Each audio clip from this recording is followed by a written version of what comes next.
New Year, committee. I'd just like to very quickly just go through the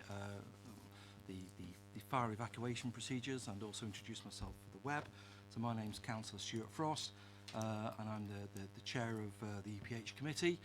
Okay, so just going through the fire evacuation procedures. There are no fire alarms scheduled for this evening. Therefore, if the fire alarm sounds, please evacuate the building immediately. And the fire exit is located to the rear of this room. Go down the stairs and meet in the War Memorial Park. Please note that this meeting is being webcast live on the internet. The webcast will also be published to YouTube after the meeting. Great. Okay, so that's to be done. And can members please all ensure that their phones are switched off or to silent, please. Okay, moving on to the agenda. Okay, apologies for absence and substitutions. I've noticed that there's a few. From the Conservative side, there's Councillor Cubitt, Councillor Gaskell and Councillor Leeks, who have all sent apologies. Okay, and as I see from the Labour group, that Councillor Regan is substituting for Councillor Cooper. Is that correct? Okay, thank you. Welcome, Councillor Regan. Okay, look forward to your input. Okay. No, I always do. You know, I wasn't being sarcastic. I was genuinely interested there. Okay, moving on to number 2. Okay, declarations of interest. Has anybody got any declarations of interest? No? Great. Okay. Moving on to number 3. I've not been advised that there are any urgent matters. Okay, are there any urgent matters that have come to the notice of the committee? Great. Okay. Number 4. Minutes of the meeting held on the 5th of September 2019. I've had a read through of the minutes and I think they're correct, and I would like to move that the minutes are a correct record of the meeting. Do I have a seconder? Councillor George? Okay. All agreed? Agreed. Fantastic. Okay. Right, so moving on to number 5, the Authority Monitoring Report for Planning 2018-2019. Okay, and I'm going to pass over to the portfolio holder, okay, for an introduction. Thank you. Thank you, Chairman. This, as we all know, is an officer report, so it's not for us to interfere with it. And it's a statutory report, so in a sense it's answering a lot of questions and providing a lot of information that we are required to report so that those we interact with know what's going on in Basingstoke and Deane during the period from the 1st of April 2018 to the 31st of March 2019. And because that period is a little while ago now, some of the information has moved on, and we'll no doubt point that out in the discussion. It's become the practice for this report now to be brought to this committee, and I, as portfolio holder, welcome that decision. I don't know if the officers do, I'm sure we'll find out later.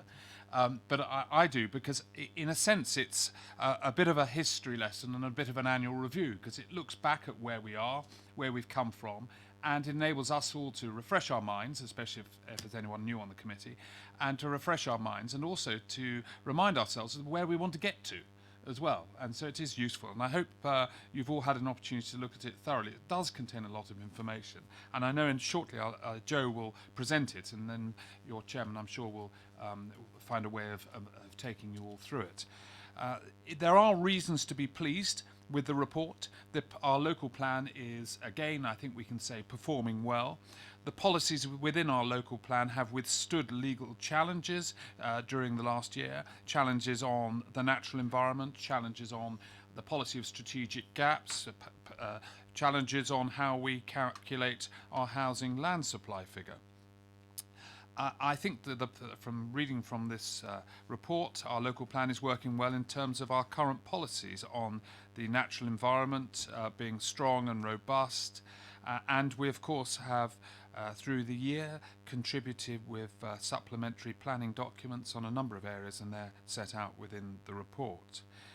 We've also published a number of strategy documents, all of which, of course, when we remind ourselves, have been, I think, through this committee and have possibly been signed off by Cabinet and some by full Council.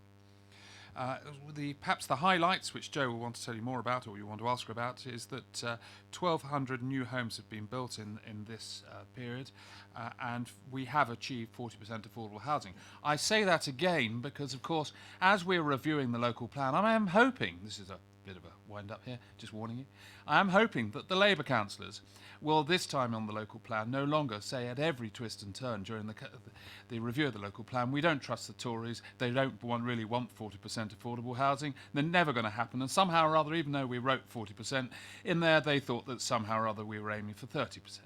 I hope this time round the trust will be there, that we said we would do it, we have done it, we are delivering it, and not a single step along that way since the plan has been in place over the last 3 years have we ever tried to deviate from setting out and achieving what the local plan has stated. I know the Labour group will probably want to take it to 50 if not 100% affordable housing, but it won't be achievable, but 40% has been, and we'll continue to stick with that figure, I'm sure, going through.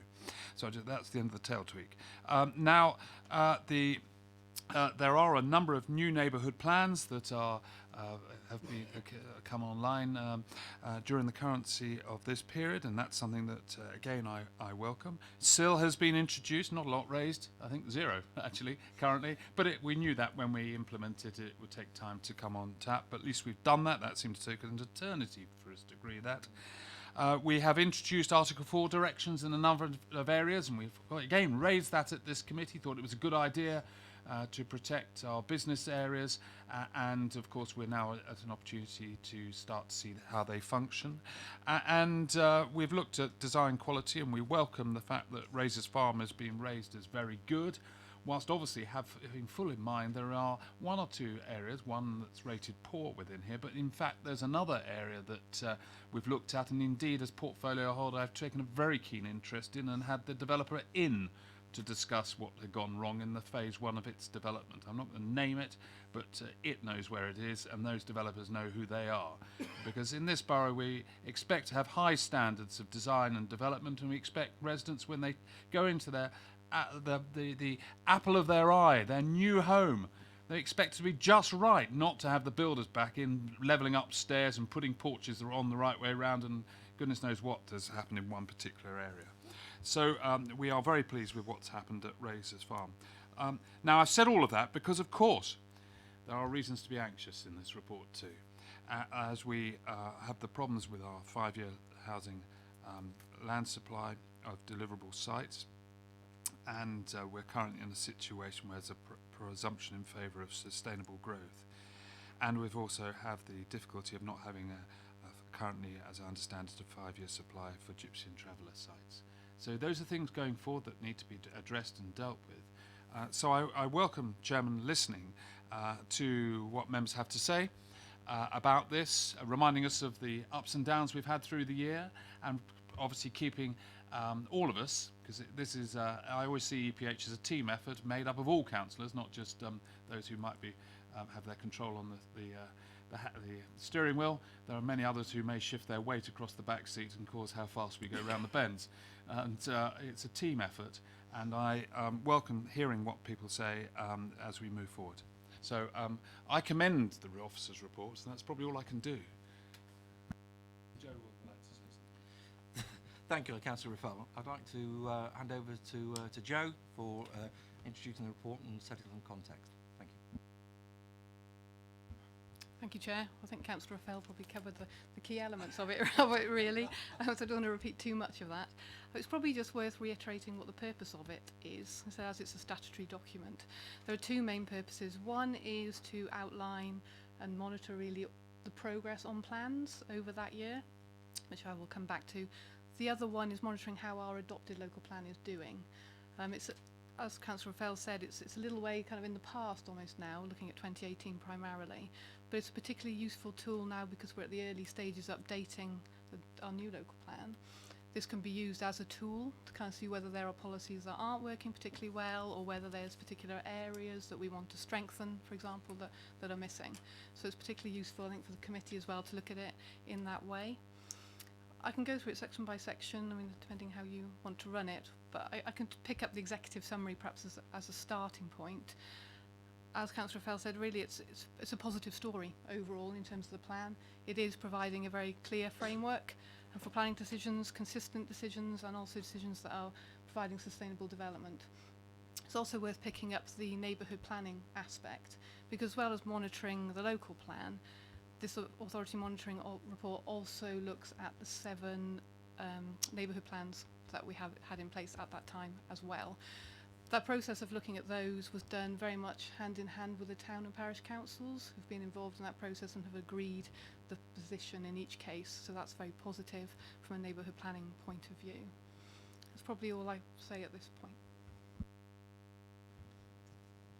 Thank you, Joe.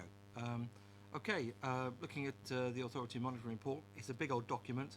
What I'm planning to do is basically take it section by section. Okay, so if people do have plans, or major section by major section, if people do have questions, comments, etc., then you know, sort of, I suggest we switch on and get ready. So I'm not going to start with the introduction or the key contextual changes, unless anybody has any questions, comments on that. Okay, but I would like to go through very quickly and start with section number 3. Okay, and I'm just wondering whether you want to say something about that, Jack, please. Okay, so section 3 deals with the progress on the planning documents, which was the first real reason for the authority monitoring report. There's probably 2 aspects to that. One is the huge amount of supplementary planning guidance that we published during this year. I mean, anyone who was on this committee during the year will know that. We brought 8 different documents through this committee, all of which were adopted. A lot of them were specific about particular topics, so they covered all sorts of things from landscapes, heritage, design, etc. There was also one on a particular site, so it was a development brief for that site. And outside of this monitoring report, there has been another site, SPD as well, which has been adopted. So overall, because of that huge raft of information, we have now sort of drawn a line really under the supplementary planning documents and have a full complement of policy documents, which is a great position to be in, I think, now. The other aspect of that is the neighbourhood plans, which we've already touched upon. So we have a very healthy position in the borough anyway, and very good coverage in terms of neighbourhood plans. There's a map in Appendix 1 which shows you just how wide that coverage is. There were 2 plans that were adopted within the monitoring year. There's been another one that was adopted since, just before Christmas. So we now have 10 plans in place, which is very good coverage, and another 7 that are coming through as well, the pipeline. So neighbourhood plans continue to be sort of supported as we move forward. So those are probably the 2 headlines from that part. Thank you, Joe. So opening out to the committee. Okay, does anybody have any questions, comments on section 3? Okay, so it's Councillor McCormack. Thank you, Chair. A couple of generic questions, really. The first on page 19 report, we're mentioning neighbourhood development plans. To what extent, if a community has a neighbourhood development plan, does that give it a greater degree of protection in terms of planning applications and delivery of housing schemes? That's my first question. And the second question is on SPDs. Are we likely to be introducing any new supplementary planning documents as a result of declaring a climate emergency? And specifically, I'm thinking of things like introducing electric charge points, which potentially could be a big problem if not implemented correctly. If I take the SPD's point first, there aren't any plans at the moment to do any more SPDs. The reason for that is because they are supplementary documents which need to kind of put the flesh on the bones of the policy, so they can't introduce new policies themselves. They can only support the policies that are already in the local plan. In terms of the climate change agenda, that's really something that's to the fore as we go through and review the plan, so that will be a key part of the next plan. And there's definitely a case for strengthening the plan in that way, see what we can do for that. But supplementary planning documents are not really the vehicle for doing that in the shorter term. In terms of neighbourhood plans, there has been a lot of concern with the 5-year land supply position that Councillor Raphael mentioned about how that affects neighbourhood plans. Neighbourhood plans stay in place, and regardless of that, and all the policies remain as they are. The only impact is on housing policies, so they are considered out of date, as are the local plan ones, because of that position. So they're weakened in that way, in the fact that those are now out of date until we have a land supply again. The only area where that isn't the case is in Kingsclear, which benefits from additional protection because that's an up-to-date plan. It also allocates sites, so because of that, you only need to show 3 years' worth of supply rather than 5. So that has sort of full protection still. Sorry, Joe, I'm a little confused. Can you just explain again about plans being out of date and being back in date, etc.? Just for the committee, just to clarify it. Thank you. So the local plan and all the neighbourhood plans remain in date. Most of them run up to 2029 and they stay valid up to that point. They stay valid until they're either replaced or renewed. So they're not affected in that way. Certain policies within all of the plans are considered out of date because of our land supply position. So the housing policies, which relate to housing delivery, are considered out of date, so apart from in the case of Kingsclear. Thank you, Joe. I'm sorry, Councillor James, I just wanted that point of clarification, please. Okay, all right, okay, thank you. Right, so does anybody else have... Councillor George first, because I saw his hand first, and then Councillor Gavin Watts. Thank you, Chair. Can I just say what a great comprehensive document this is? You've obviously put a tremendous amount of work in it, and I think the team should be congratulated on it. It's provided a level of detail which is extraordinary, actually, in some cases, and I think you should be complimented that. And not only that, it's summarised very nicely in the document, so it's a very easy document to read. On a couple of slight issues, on the neighbourhood plans, obviously the local plan is going through its review stage of starting that.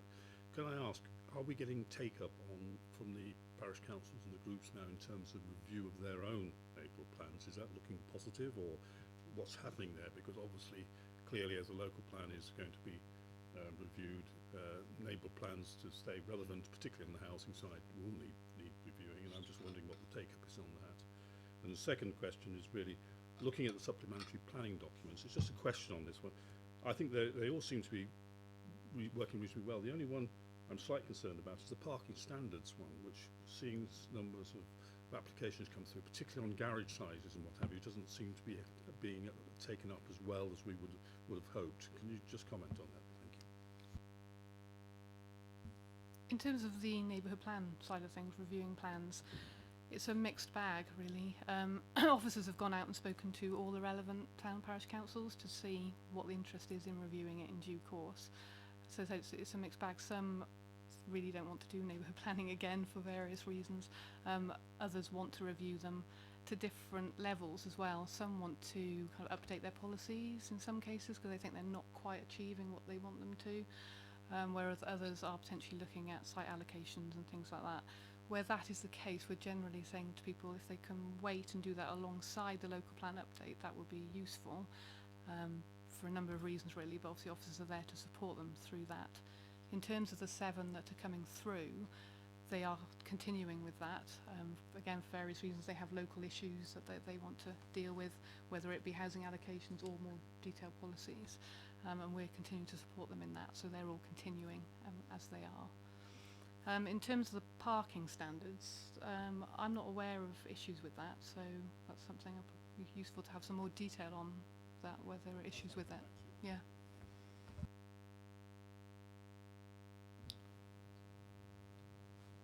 Thank you, Joe. Okay. Sorry.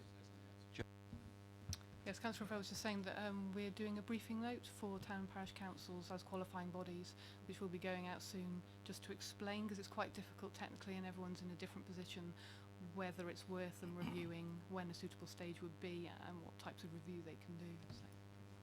Explain the whole problem. Thank you.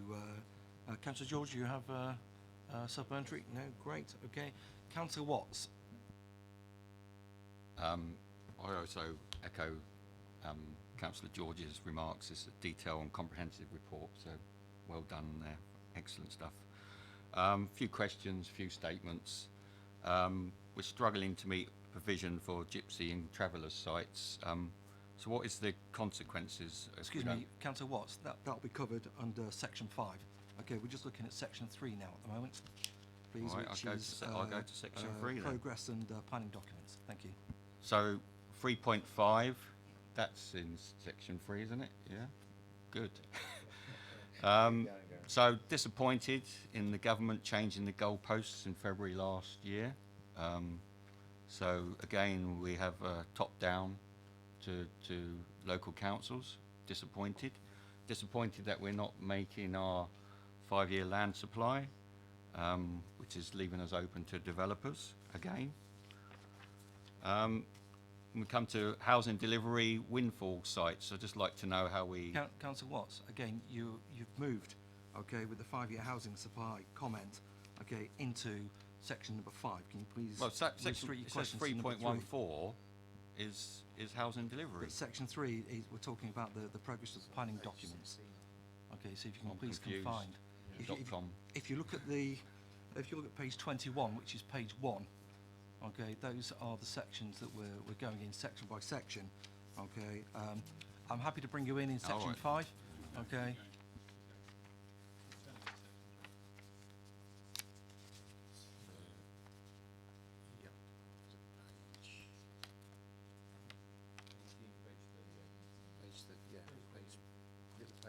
Page 38.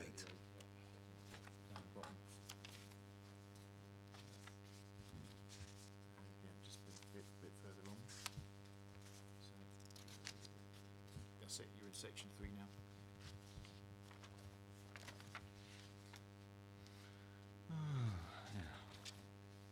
If you're happy, Councillor Watts, I can make a note here that you're interested in section 5, which will be coming up shortly. Okay, and we'll get you in after Councillor James. So you're not dealing with the executive summary or nothing, not dealing with our scoring, Yeah, We where will we've got will lots be of doing grey, that. lots Okay. of grey areas. Yeah, I which understand we that. should be having targets against. Yeah, what we're going to do, what I'm going to do is I'm going to go through each of the major sections. Yeah. Okay, at the moment we're in section 3, which is progress with planning documents. Okay, and then we'll move on to section 4, which will be very short, and then we'll move on to section 5, which will be housing policies. Okay, that's the way I want to take it. So at least that way we can have some comprehensive comments which have some form of order. Okay, so I'm happy to bring you back in, Councillor Watts, at section 5. Okay, but at the moment it's section 3. Okay, which is progress with planning documents and the local development scheme, which is on page 18, page 38. Right. For everybody. So is the gypsies one in that particular bit? If you read the actual authority monitoring report on the contents, you'll find that the gypsy and traveller site is under section 5.3. Right. Okay. Okay, so we'll bring you in on that one as well. Fair enough. Okay. Okay. Does anybody else have a question on section 3, or shall we move on? I think we'll move on. Sorry, Councillor McCormick. Sorry, Councillor Watts, can you just turn your mic off, please? Sorry. Community infrastructure levy. Many down policy on little page 24, big page 44. Yeah. 0 rated development. But I have to ask this question.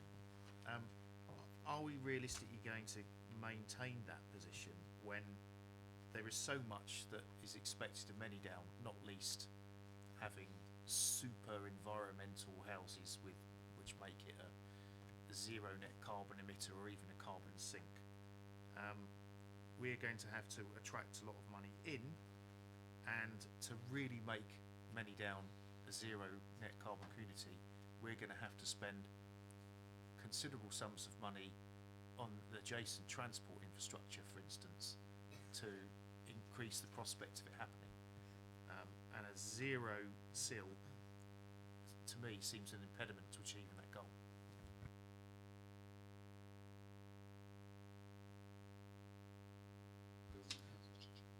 The fact that it's 0 rated in a way kind of reflects all of that. As you said, that there are amounts with some of the other developments which are higher than that. Because there is so much infrastructure and going on, that's why it's 0 rated. that process went through quite a detailed kind of examination with an independent inspector to come to that conclusion.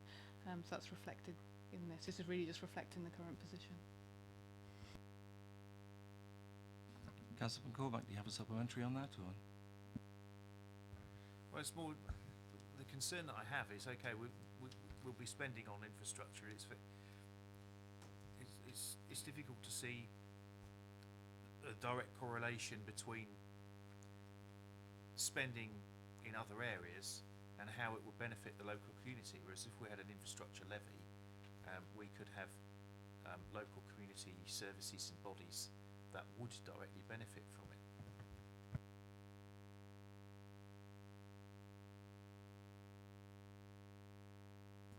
As I mentioned before, this is kind of reflecting the current position, so this can't be changed, because unless you went through the whole process again, this was based on viability studies that were done at the time to inform the SIL process, and it went to an independent examiner. And as you said, yes, because of the amount of infrastructure that needs to be delivered alongside this development, that's why it is zero rated, and that's reflected in that.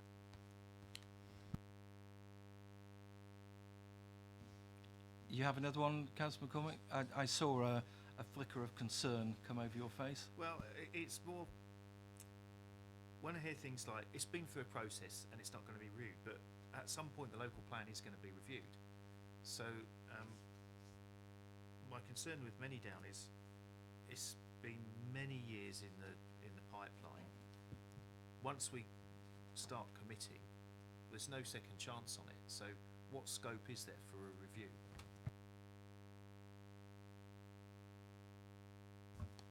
You're correct in that we will be reviewing the SIL as part of the local plan update process, so there is opportunity to do that through that process, but the existing allocations have already been considered. I mean, the viability impacts of this development will also be looked at through the kind of planning application process as well, so these issues can continue to be considered through that process, which is perhaps more suitable than looking at SIL again in that regard.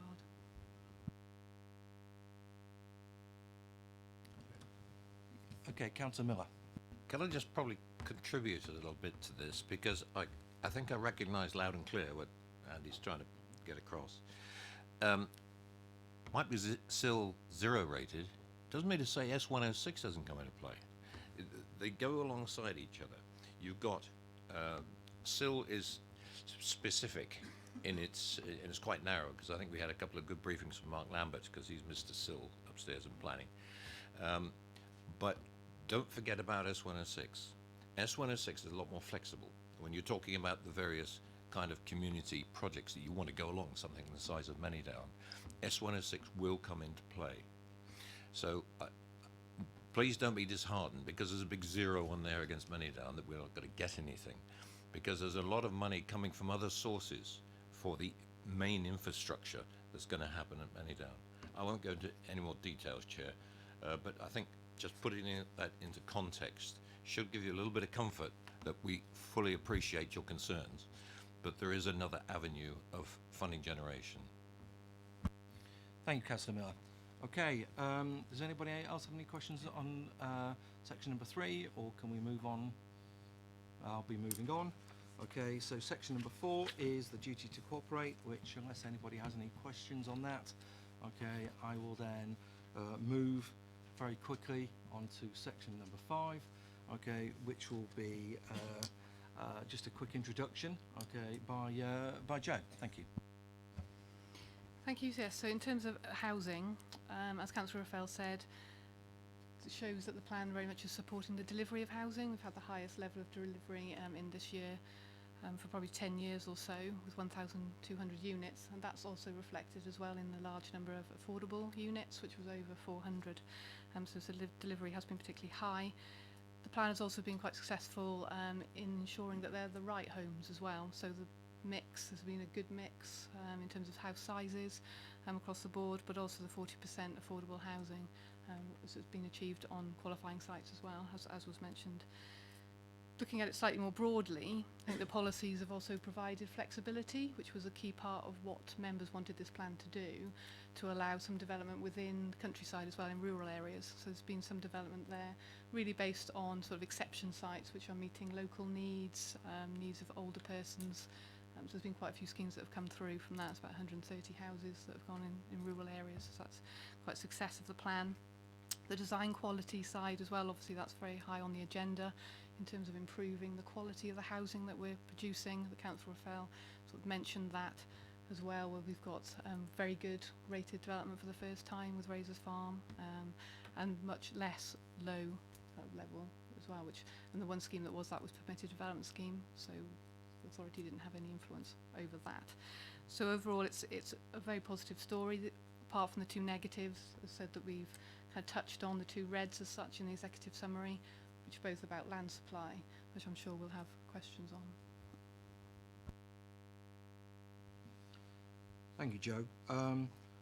I always have one question, which I'll put in later, which is with the Egyptian traveller accommodation, and I would like to know what the plan is and the strategy is for actually bringing us back into the 5-year land supply. But bearing in mind that question alone, what I want to do is I want to put Councillor James in the frame for his question, please.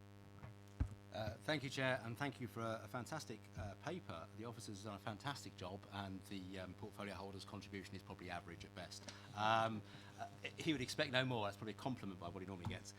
Looking at page 51, the top of page 51, there's a table 5.2, talks about permitted development rights. And it talks about a reduction in the contribution that's made to new housing. But you look back at 2015-16, 44% of new developments were permitted development rights. Now, we've talked about our passion for 40% affordable and the highest possible standards of development and building the right homes in the right places, but of course permitted development rights don't have to care about any of that. They can pretty much go ahead and do what they like. We do know that we've got Churchill Plaza's being pretty much completed now, and we know now that Normandy House is coming onto the radar. I'd like to know from the Cabinet member what he's done in terms of conversations with DCLG, etc., to look at whether that policy that perhaps existed for the right reason should now be reviewed by the government, or we should be allowed to opt out of it, because clearly it's going to undermine his passion for 40% affordable if we have lots of permitted development rights. So I'd love to know what conversations he's had. Well, the answer is very clear, and in fact, I'm sure, Chairman, the member knows the answer. I brought a motion to full council about the consultation that the government was having on building control, and also how we felt that the fact we had absolutely no say, apart from noise, and there was two others. What are they? Traffic, is that it? And one other? But absolutely no other say at all in the quality of the dwellings, in terms of their size, in terms of the thickness of the walls, and the effect upon the local community in terms of facilities such as, as we know, in the ward that of Eastrop, there are these offices that are being converted, and they are then, as it were, using facilities that were originally put in to serve a smaller population, and there's no contribution towards that. So we put all of that in, and it's one of my tasks, which is written down here, to seek through the officers where that consultation has gone, because a lot of water has gone under a number of bridges since that full council meeting, and I would like the government to have in mind that we think that there is a role for local planning authorities to regulate design and quality more than currently. And the government at that time were talking about who should be the regulator, and they're talking about independent bodies, but I think it's much better like this, because this is open and transparent, and we can make representations on behalf of the people we represent, and we can adjust policy accordingly if our policies don't quite bring about the desired result. So that was our representation at the time, and I would like to find out where that's going next. So the answer is thank you for the reminder, but it's already in hand, but we will update you if we have some news. Supplementary? Yes, I'm grateful, and I'm glad I did the reminder, because I remember the motion very well, and that was quite surprised we'd heard nothing since, and obviously we've realised that it's something that the portfolio holders forgot, so I'm grateful that he's now remembered again, and we'll chase it up. In terms of your section 5, we're getting as far as the appendix in terms of sites, to have a related, well, an almost related question. I was going to take that as appendix. Okay. All right. Thank you, Councillor James. Okay, Councillor Watts, if we can now go into your questions, that would be great. I'll try.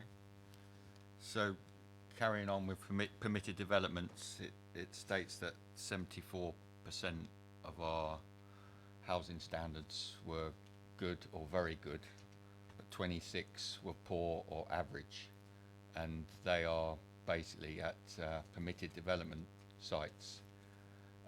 This committee decided not a couple of years ago, about a year ago, we were going to write to the government about permitted developments. This committee actually agreed that, and I just wonder if we've actually had some response, because I think it's cross-party that we do not support permitted developments, and whether we've had any response on that. In a sense, I refer to the answer I've just given, but at the same time, it's a slightly different question, because we haven't had a response. And also, it's not cross-party. I do support permitted developments. It's providing homes for people who wouldn't have them, but I think they should be developed with acceptable standards. That's what I think. There's pointless having empty offices sitting there and doing nothing when we need homes for people, and people are prepared to live in them. But there needs to be some element of looking at the sizes and reasonable standards for people being cooped up next to each other. But if they're homes, they're homes. I certainly wouldn't want to reverse the policy, but I think it needs tweaking, because any new policy, as it was introduced, is naturally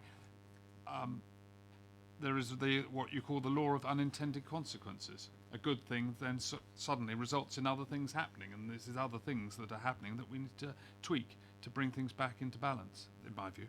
So it's not a cross-party on reducing it, but it is cross-party on raising the standards within permitted development and making them accountable, and hopefully the local planning authority having the powers to regulate where necessary.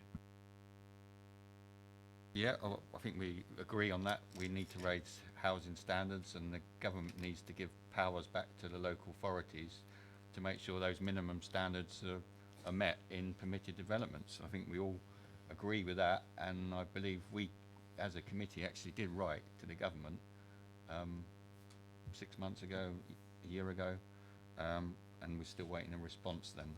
So I mean, we built 1,400 homes last year, or was it 1,200 homes? And 26% of those were poor or average. That's an indictment of permitted developments. Windfall sites. How do we calculate windfall sites into your projected figures? It must be extremely difficult, probably giving you the answer. Like the Camro site, we've got approximately 80 homes and a care home going on. How would you calculate into your 5-year supply figure? Would that be in the next 5 years land supply figure? So windfall sites are all sites that aren't identified through the local plan or a neighbourhood plan. So they're sites that come forward. So it's quite difficult to predict, as you say, when they'll come forward from any time before that. In terms of the land supply, yes, they're included in the same way as any other site. Once we know about a site, for whatever reason, for example, if it's got outline permission or it's in the planning process, we will assess it in the same way as sites which are in the local plan. So we will speak to the developers, we will look at the site, and we will make an assessment of when that site's going to come forward. So they can be included in the supply in the same way as any other site. So thank you. Councillor Watts, please crack on. So okay, carry on. But what I would also like is if you can also give us the page reference so that. Oh, you're being really cheeky tonight. Of course, but unfortunately, being the chair, I can do so. Okay, but you can please also give the page reference for officers to see exactly what you're asking your question on. That would be appreciated. Thank you. So the windfall sites was page 52. Yeah, we kind of got that one. Yeah, okay. right. Sorry, Councillor Rafal. Just to assist Councillor Watts, on page 51, there's a table 5.2, and I think he's been looking at it. Just wait for him to get there. Just so he gets the right figures, even if he wants to make the same point. Page 50, it was big page 51, small 31, and it's table 5.2 at the top.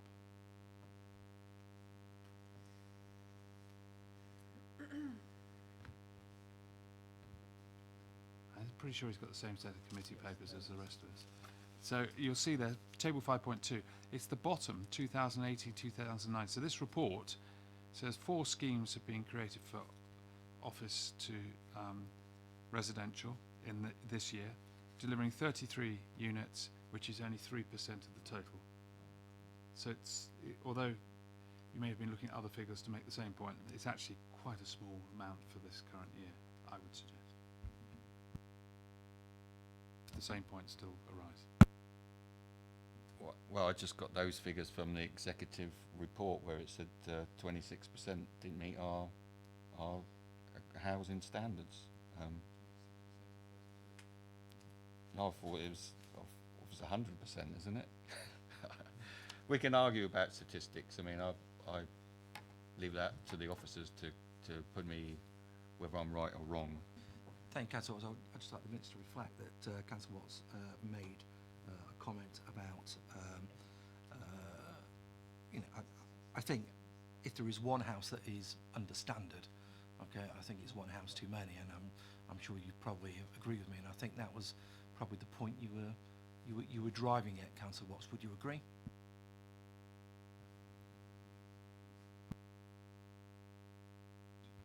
Yeah, so Yeah, so Joe will take you to page 95, where the chart that Councillor Watts has been looking at is on page 95, the large page 95 as it were, at the top, and she'll explain that there was a survey done, and she's going to carry on.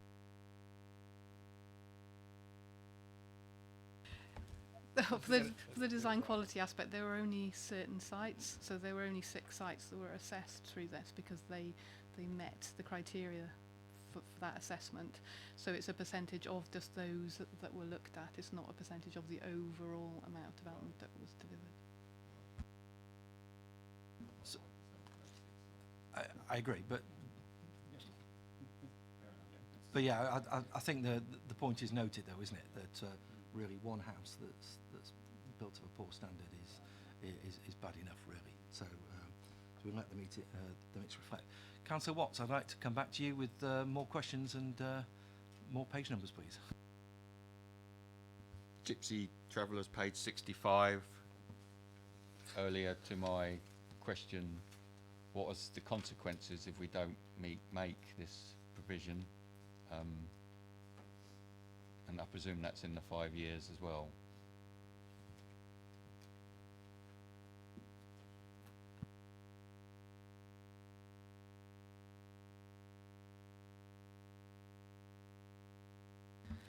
So in terms of Gypsy and Traveller pitch provision, there is a strategy in the local plan for meeting that need.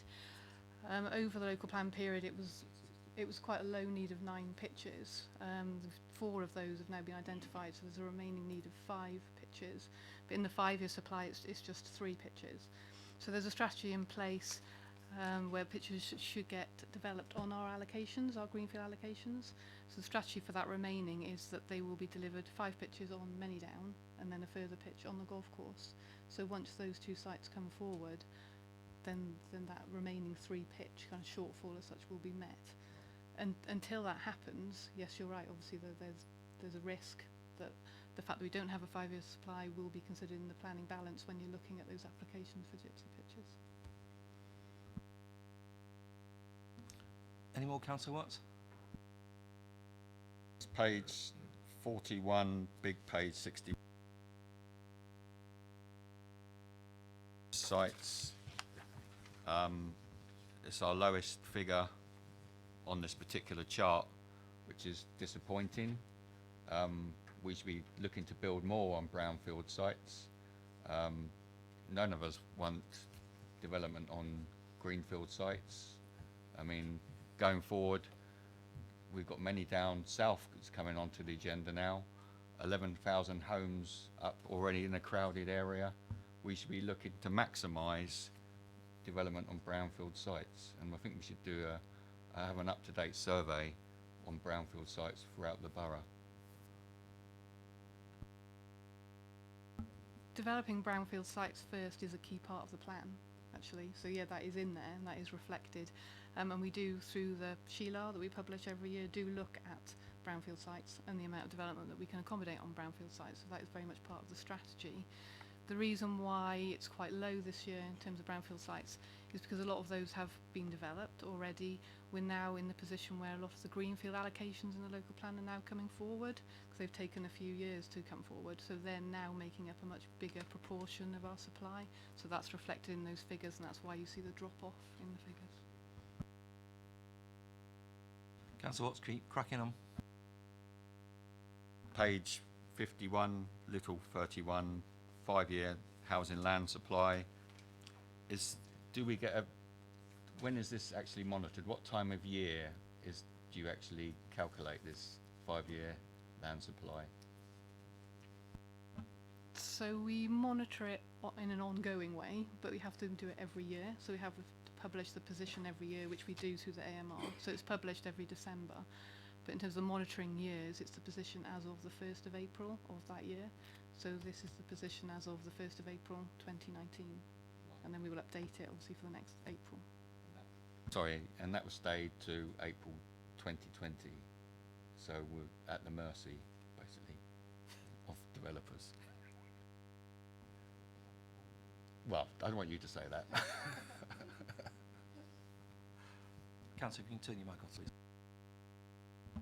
That is the case, that yes, that we can't update the supply as a complete supply statement until next April. Okay, to Councillor Watts, thank you very much. So the next person is Councillor George. Thank you, Chair. Firstly, looking at the excellent little graph here on page 53, the big one. First of all, it's very clear. It's great we got this 1,200 houses this year, but what's also really good is the fact that the next 2 years are predicted to be even better, which is absolutely excellent. You've got predicted completions, up in the 1,500s, which is absolutely excellent. The question I suppose I'm asking is, we've then got a dip, and I'm presuming that's what's going to be affecting the 5-year land supply. Looking at that, and going on to the number of windfill sites we've got, I was quite surprised. It's 40% or more of the total, which is a very, very high number. And so obviously these windfill sites are coming up later on in the thing. What can we do to convert those windfill sites into the SHELAR to make them then better represent where we are on the 5-year land supply? Is there anything we can do with that? And secondly, given I think we all recognise here the 5-year land supply is not something that's entirely in our control. It's all about developers uptaking land and all the rest of it. But is there anything in policy terms that we can do to improve the 5-year land supply position? Is there policies we can put in place to improve that, or are we still going to be at the mercy of other forces, should we say, developers, uptake, and commercial things and everything else? So there's 2 questions there. Thank you. Well, we do already include windfall sites where we can. So as I was saying earlier, we look at them in the same way as we do local plan sites. And if they meet the criteria, there are set criteria set out in national guidance about which sites you can include and which ones you can't. So we include the ones that we can. You're right that more will come forward in due course, and we can be proactive in that as a council in terms of getting those sites to that position. So they need to be a certain way through the planning process to be able to be included. So we can very much assist in that process in terms of kind of getting them to that position. So yes, there's a role there.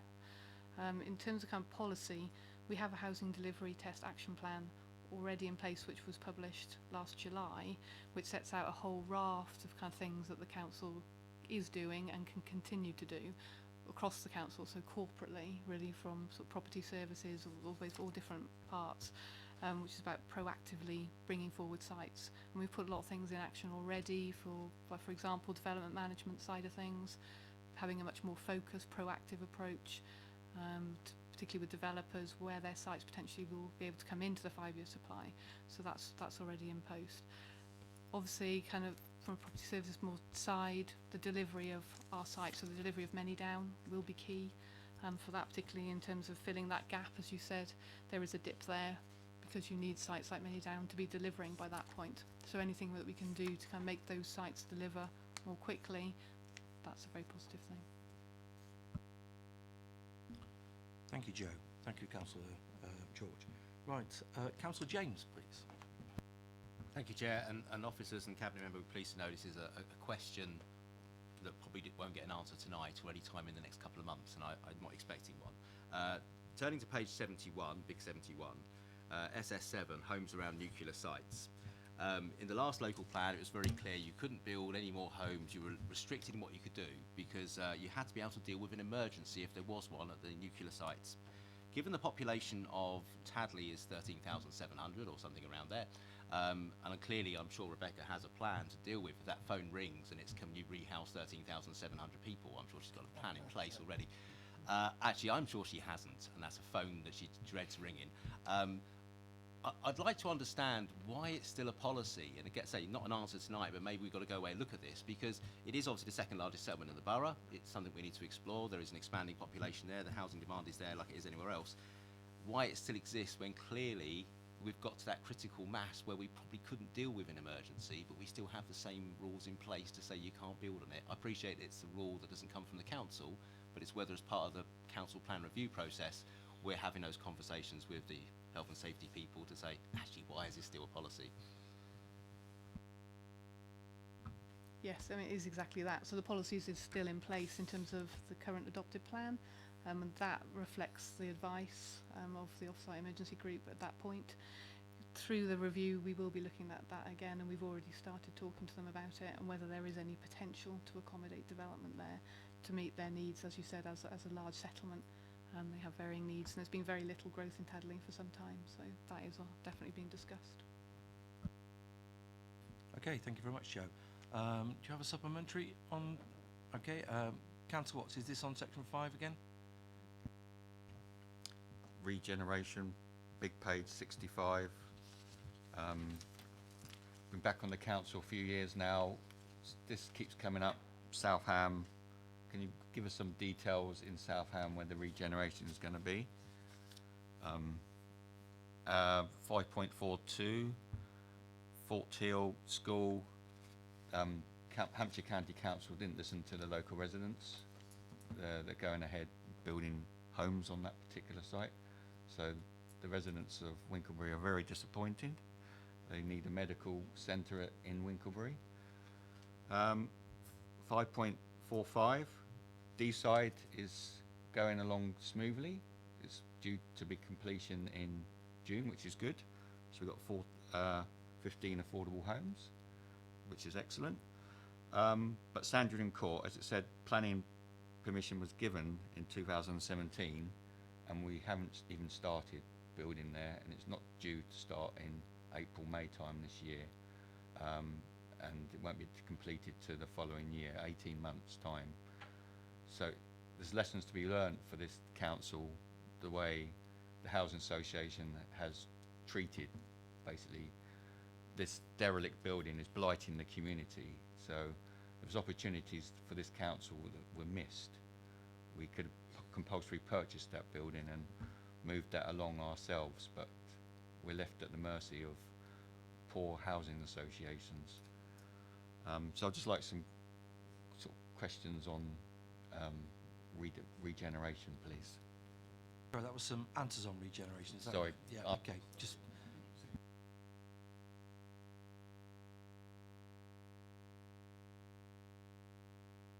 I think we It's should go again, on. it's something that we probably have to come back to you on because it's not something that we actually deal with. I know there's a team obviously who's dealing with regeneration, taking that forward on a ward basis, and they are progressing that, but I'm not sure what the most up-to-date position is with Southam. I don't know if others do. Okay, if you can give us a written response on that, and then I'll make sure that's circulated to the committee. Councillor McCormack. Just a brief one, really. I suppose this is the question that we all want to ask, so I just want it as a a matter of record. It comes in two parts, really. Referring to the land supply and the trajectory graph on little page 33, big page 53. And we have lost our 5 years of strategic supply. So my first part of the question is, what are the ramifications of that?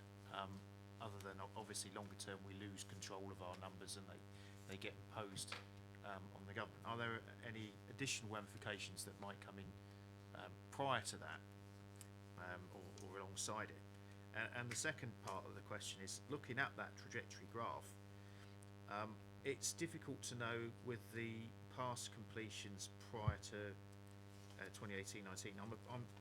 I'm presuming, and I may be wrong on this, that the annual housing requirement of 850 is applicable across the board from 2011-12 up to 2028-29, but I'm not sure if it is. It's written on the graph, so I assume that's what's meant by it. If that is the case, then the area under the graph of shortfalls of completions is very great, and the area above the graph in terms of exceeding completions. We've had 1 year, the year just finished, with 1,200 versus 850, which is good, because we're making up a shortfall. We haven't made up the previous shortfall. We've got some very ambitious predictions for the next couple of years, and then we've got a area under the graph of insufficient completions. What confidence have we got that we're actually going to get back on track with the 5-year supply, and how much of this is dependent on Manydown, given the tendency for Manydown as the huge project that it is to slip? Should we be more concerned than the figures in the graph suggest? So in terms of the 850, yes, the 850 covers every year over the plan period. So the graph covers the plan period. So from 2011 onwards, 850 is the figure. So yes, this is the first year such that we've met the requirement. So there has been a growing shortfall because of that, and that stands at not short of about 2,000 dwellings shortfall. So that obviously means, yes, that it's harder moving forward in terms of our requirement has sort of continued to go up. The delivery of all of our allocations and all of the sites identified in the supply is vitally important to make sure that we continue to sort of make the position more favourable, and Manydown is key to that because it's our largest allocation. If we are to fill the gaps, as we were talking about in 2022-23 and the following few years, we need Manydown to come on stream, and that is important in the strategy. Your other question in terms of the ramifications of not having a 5-year land supply, so that's the position that we're in now. So there are implications now in the fact that there's a presumption now in favour of sustainable development. So whereas before we were in a position where the principle of housing in the countryside generally was that shouldn't happen, that principle has now gone away as such. The housing policies of the local plan and the neighbourhood plan are out of date. So each application now has to be considered on its merits, and it's more about the impact of development rather than the principle. So yes, we are way more open to speculative development as a result of that.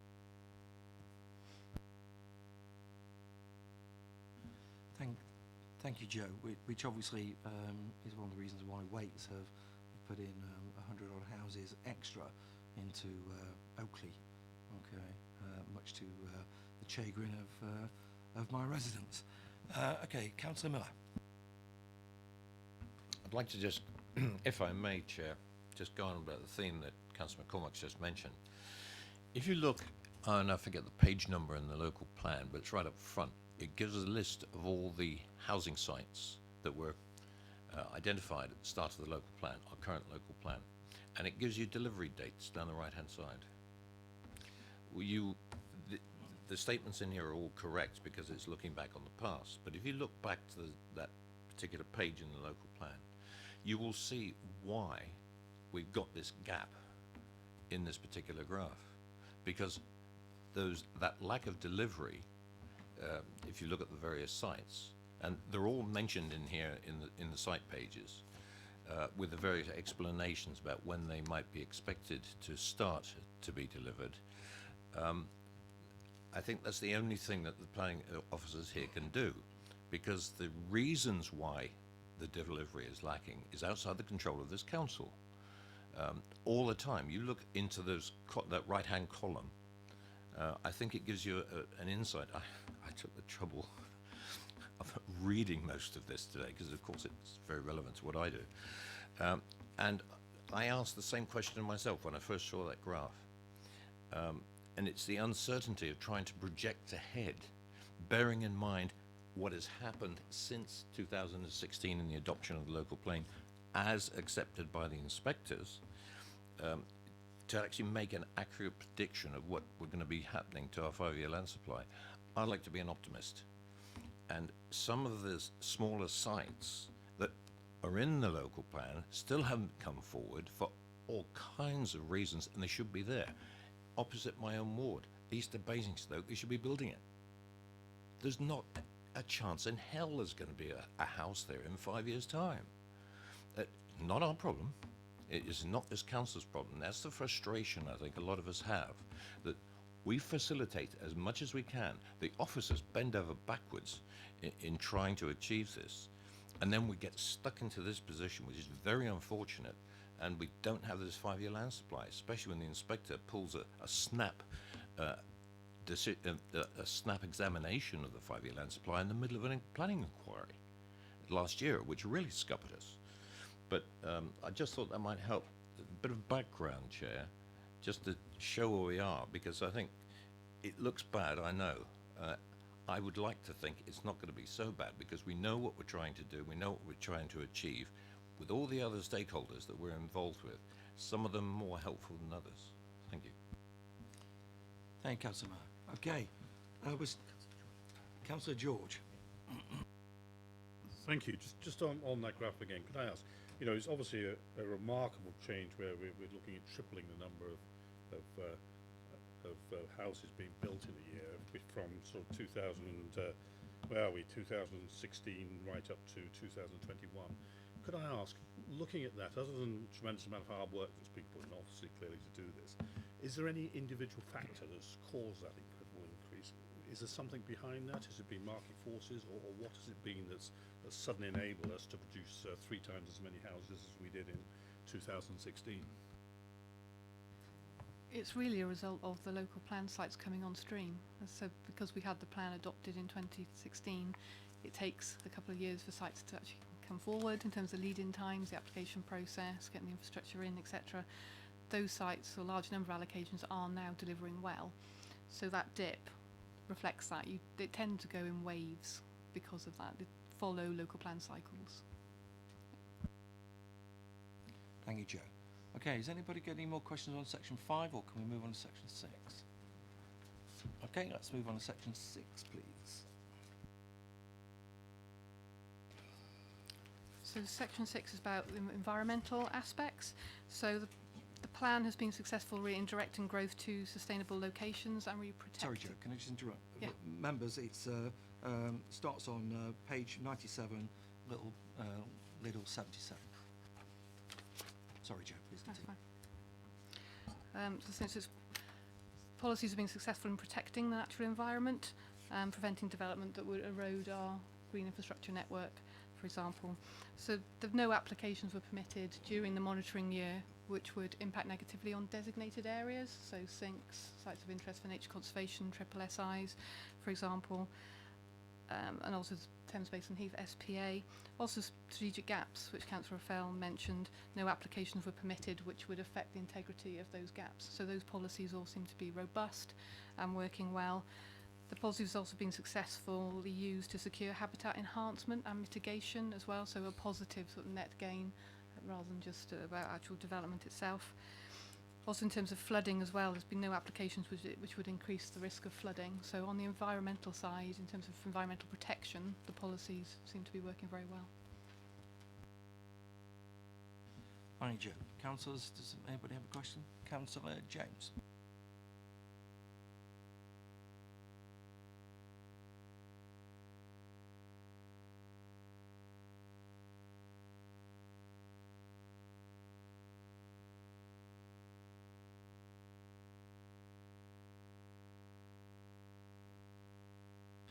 Councillor James, can you put your mic on, please? It's frustrating to see that if anything, the pace of introduction of photovoltaics, wind, etc., has actually slowed dramatically. And I appreciate opportunities start drying up. And I know this is outside the period where we had the climate change emergency declared. But I think it needs to be recorded that it's very frustratingly slow, that progress has been negligible, and would expect to see it increase. And it perhaps indicates that the existing policies around incorporating green energy are not being effective because they're not delivering what we all wanted when we talked about the original local plan and wanted it to be very green, and particularly that's even more pressing now. So it's really the question, does the Cabinet member agree that that current policy is possibly not fit for purpose in terms of the delivery, or we're just disappointed with the delivery? And I'm sure he's got great things to promise us in the future, but I just really want to put that flag out there that it's not working well enough at the moment. Well, I think I'll answer that by saying, of course, it will be reviewed as part of the local plan. I would have thought, especially the comments the councillors just made. But I'm not sure whether I agree or disagree as to whether it is or isn't working properly.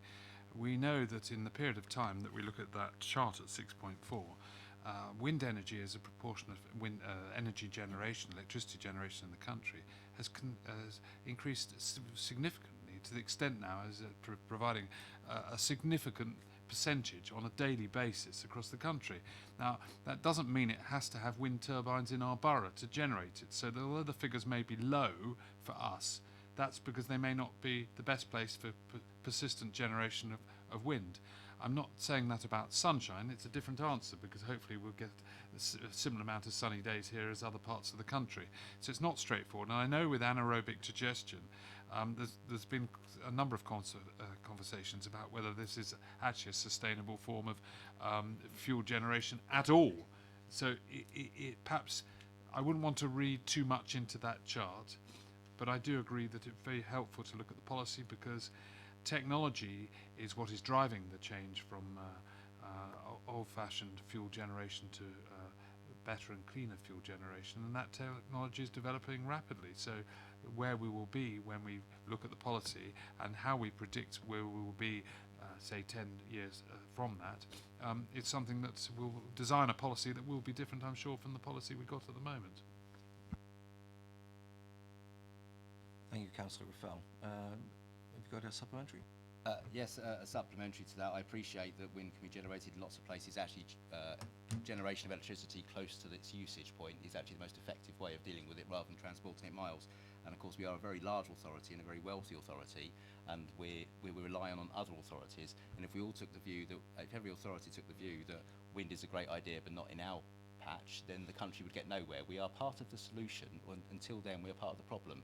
And those stats indicate at the moment we're becoming more of a problem than a solution, and I hope you can reflect on that. And if I just respond, I don't agree with that. We've got the national grid, and that's once it's plumbed in, the electricity, it flows. And I don't agree that everyone has to have wind turbines in their back garden to save electricity and reduce down energy. I don't agree with that, and I think there's a much bigger picture here, and we mustn't read too much in it because I don't think many of us are necessarily that well qualified to comment on it. Councillor McCormack. Oh, thank you, Chair. Air quality, page 107, page 108. So, mentions made there of air quality management areas, and we were looking at the part of the A339 Ringway East. That was an area of concern. It appears from section 6.40 that no further action is going to be taken as a result of the government direction being subsequently withdrawn. My concern is, what are we going to be doing looking at air quality going forward, bearing in mind that there have been concerns raised by the Transition Network, the environmental group who have done a number of readings around the borough, and is it something that we are likely to have to plan for in the near future, having specific sites like the Ring Road, like near the M3 or certain busy road junctions that we actively manage our air quality? That's my first question. The second question, historic environment, in the following section, 6.7, there's mention of conservation areas, but one of the real gems in Basingstoke is the Iron Age fort at Fort Hill. That doesn't seem to get a mention at all, and yet there are concerns that residents have got about protecting that site, and it is a protected site because Hampshire County Council seem to appear to ignore any notifications of the protected status and want to build housing on it. So I'm not altogether sure whether the housing will go ahead, whether Hampshire County Council wants it or not because of this protected status, and I would like to see some mention of that or some consideration of that going forward.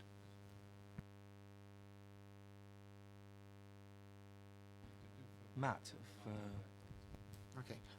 So in relation to Fort Hill, Fort Hill is a scheduled monument, which is a nationally recognised important site. So as and when any proposals come forward on that site, the impact upon that would need to be rigorously considered in conjunction also with Historic England as well. So that wouldn't be something which would be ignored. That would be a very significant consideration in development of that site. Do we need to pick up air quality? Yeah, go on.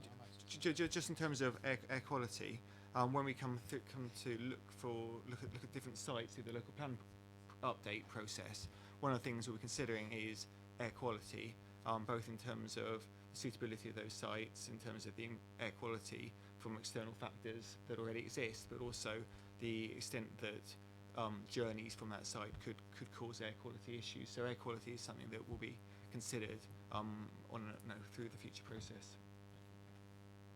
Chairman, if I can just say something about air quality. If anyone knows anyone who suffers from asthma, it's a very serious effect upon it, and I get it from time to time, so I know about these things. But the factors that impinge upon air quality, such as, for instance, old diesel vehicles, are things that sometimes are limited in the amount we can do about them, because the ultimate solution is take them off the road, and that would impinge upon the livelihood of hauliers and the like, of our cab drivers sometimes and the like. But new technology is improving things, and with the AdBlue, is it AdBlue and Euro 6, which they say that when buses go through the underpass between the East Rock roundabout going west on Churchill Way, that the air that comes out of the exhaust is cleaner than the air that goes in. And that's because it takes it out, the particles within it. And I have every confidence that whilst we review this policy, the technology will result in cleaner air. The great difficulty with the ring road, and those who obviously near it in the Blackdown roundabout, is that vehicles accelerate, and because they want to accelerate at speed, because there's 3+ lanes going across, and that's great fun for them. The result of that is that more fuel is burned, and therefore more emissions are given out at that point. And there is talk about speed limits and the like to try and improve things there. All of this has to go back, and the reason I started it with asthma and potentially death and going blue, because that's where asthma takes people, is the fact that air quality overall in this country is far better now than it's ever been historically in the last 100 years and since the Industrial Revolution. And people don't recognise this because we're no longer sticking coal in our fireplaces and having chimneys building things and making things all up and down, and blast furnaces and all the rest of it. It's gone, but we desire even better air quality, and it's rightly we do it. And obviously our focus has to be on those pockets, and obviously we have pockets around Basingstoke that we have to concentrate on. So it isn't a huge scare story as though air quality for all of us at all of the time is getting worse and worse. It isn't. In fact, overall it's getting better, but we have to be very careful of our children and those with young lungs and the like, who can have it can be deadly effect of air quality upon them. So the policy has to address that, and it's so many different issues at once, and so it's not an easy policy. So it must be addressed, and we must look at it, but realise that there is a much bigger picture overall in getting a solution through. And so we're listening to those bodies, and some members have mentioned them, who are coming up with ideas of how to do these things. But I think the technology will probably be the success at the end that will take us through to improved position. And potentially electric vehicles where electricity is generated a long way away from human beings and where the pollution there is perhaps dealt with appropriately might be one of the solutions. And Councillor Fell. Okay, I'd like to, I've got Councillor George and Councillor Watts, okay, to speak on, or to question section 6, and then we'll move on to section 7. So, Councillor George. Thank you, Chair. One of my questions has been answered, so thank you for that. But and that's on the air quality side of things. But one other thing I would like to pick up on, looking at the renewable generation side of things, I'm particularly interested in that. You know, we're in a position at the moment where basically we are still putting planning permissions through with basically, you know, they're nowhere near, for housing in particular, nowhere near carbon neutral at the moment. And not only that, you know, we're in a position, and I've had that with my own house, where the roof trusses aren't strong enough to put photovoltaics on the roof, even if you wanted to. So you're going to have retrofitting all these things. I'm just wondering, to what extent can we pass policies to improve the ability to micro-generate at a lower level, or to improve housing, without getting planning, well, you know, building regs and planning policy changed at a much higher level? Is it possible for us to do that, or does this require changes at government level before we can do that? So if we wanted to introduce new standards for development, we'd need to do that through the local plan update, and that's one of the areas that we're currently looking at the moment. In tandem with the work that we're looking at a local level, the government launched their Future Home Standard consultation at the end of last year, which proposes ramping up the standard of building regulations, and there's also due to be a consultation on extensions to buildings and upon commercial buildings as well.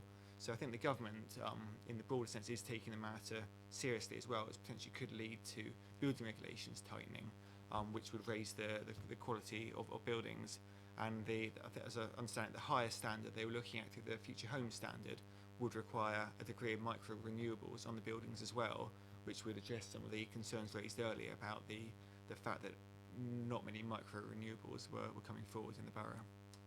So I think it's really a matter of us needing to be aware of it and to drive it forward through the local plan review, but at the same time keep an eye on what national government is doing as well, and see what means they can use to push it forward.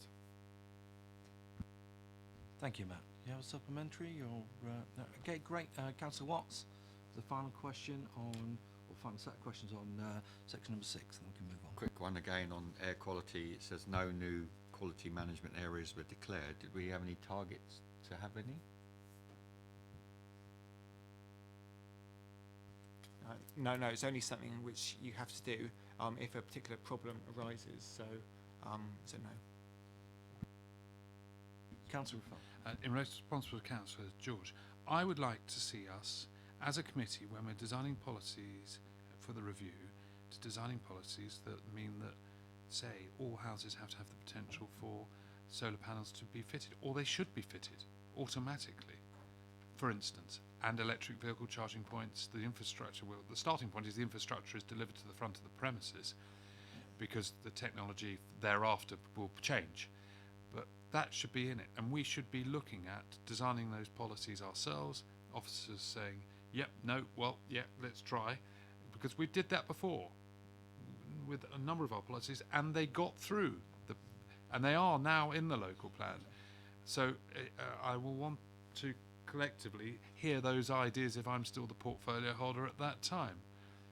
All right, so it's an opportunity for good ideas to come forward, but it just might not be in the next few weeks, it might be in a few months' time. Thank you, Councillor Ruffell. Okay, committee members, let's move on to section number 7, which is economic development. Does anybody have any questions relating to that part of the report? Yes? No? Okay. That was page 90, small page 90. Okay, so if no one's got any questions on there, let's move on to section 8, infrastructure, which is small page 106. Anybody got any questions on infrastructure? Councillor McCormack. Just a brief one, really. Page 131, section 8.2, policy SS10, Chinham Railway Station. Whereabouts are we at with Chinham Railway Station? We've been talking about it for as long as I recall being on the council my previous stint from 2002. Chinham Station was an item, and I suspect, were we able to do so within the constraints of the rail network and congestion rail slots at Clapham Junction, we might actually want to put some more railway stations in other parts of the borough on the Waterloo line, like Basing or Worthing or Oakley or wherever. That some of the local residents will be in favour of that because they're computers and it takes cars off the road. However, irrespective of what operational limitations there are for Network Rail, between Basingstoke and Reading, we know there's been operational issues.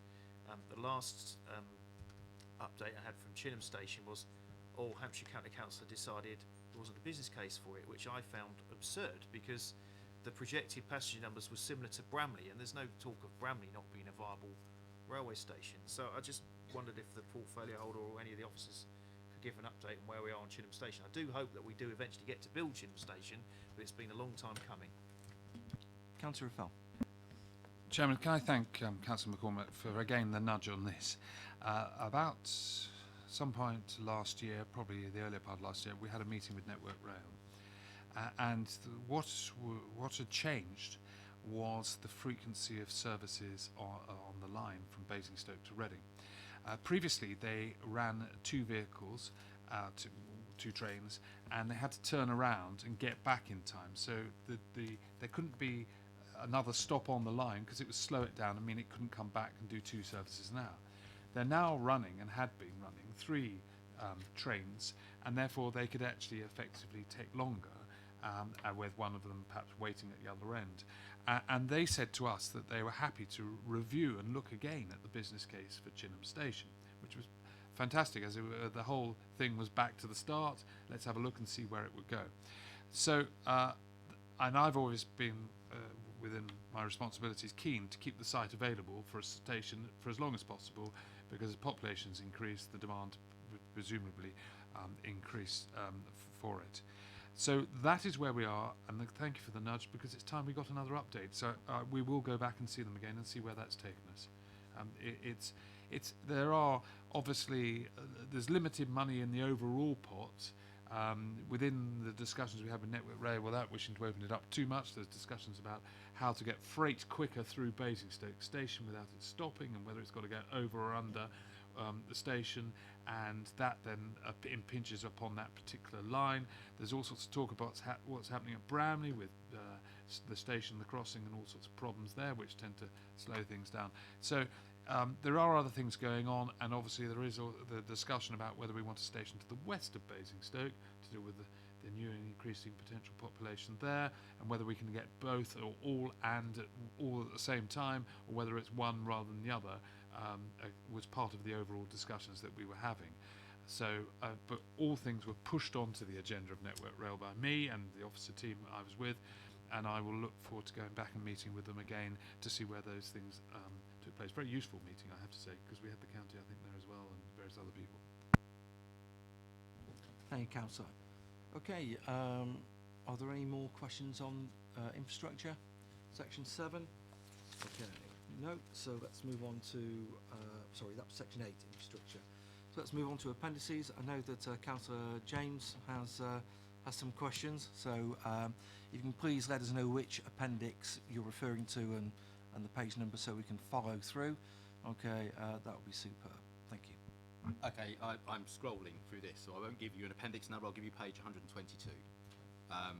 It's one of the sites, Clifton House, in the lovely named Bunyan Place. This is one of those permitted development rights, so it was in there as potential for planning, but it's currently registered as 0 because it's not available, because the council is the freeholder and the council's been reluctant to allow its own properties to go into housing when it was to obviously keep it as employment land. Now, I noticed there was a recent court case in relation to Normandy House, which is kind of 2 doors down, where the court pretty much said the council couldn't use their powers as freeholder to prevent the conversion under permitted development rights.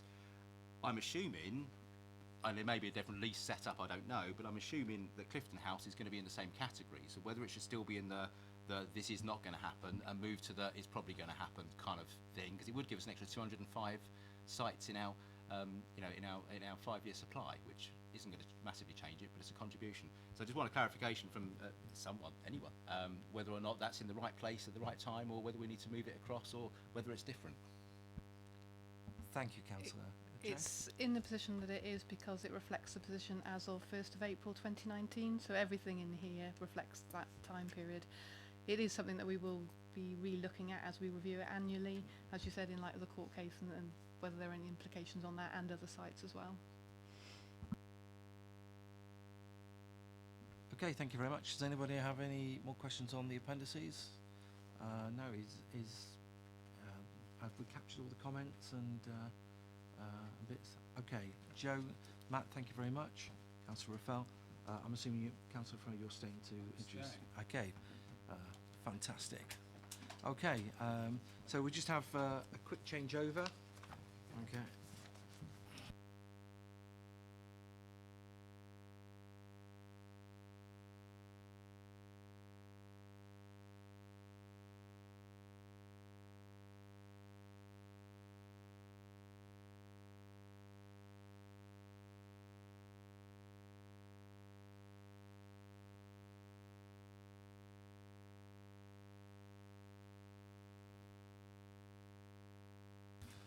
Okay, members, now we're going to move on to the Green Infrastructure Strategy. This is a progress report, okay, ably brought to us by Paul Johnson. We do also have two officers, okay, they're sitting just behind Paul, which are Margaret and Chris, okay, who are here just having a look and potentially can feed through some answers to Tom and Paul. And I'll look to Councillor Raffel for an introduction to the paper. Thank you. Chairman, thank you. The report is set out at page 293, and of course there's an executive summary thereafter. I just want to perhaps pick up on a couple of things. First of all, members will recall that the Green Infrastructure Strategy came into effect, I think, at the end of either 2017, beginning of 2018. November 2018, not the beginning of 2000, I've forgotten which year we're in. And when we did that, I said that I didn't want it to necessarily disappear onto a shelf like the previous one appeared to have done from a member perspective, not from an officer's perspective. And I wanted it brought back so that we could give an update and we could challenge and push forward with improvements to the natural environment. Members will remember that the idea for bringing back the Green Infrastructure Strategy and renewing it was in part motivated by the need to deal with the Parks and Open Spaces motion that had been before full council, to give protection and planning protection, because it's in the Green Infrastructure Strategy now and that's part of the local plan, to those parks and open spaces, to reassure the residents and obviously the people who supported that motion, but the residents in those locations, that those parks and open spaces, which are areas that are owned by the council, would not go forward, barring huge and lots of real necessity, but virtually guaranteed that they wouldn't go forward for development at any time in the future, because they're so essential for those communities. So that's where we are. We achieved that. We achieved the Green Infrastructure Strategy. And so this year there have been a number of important things that have gone on.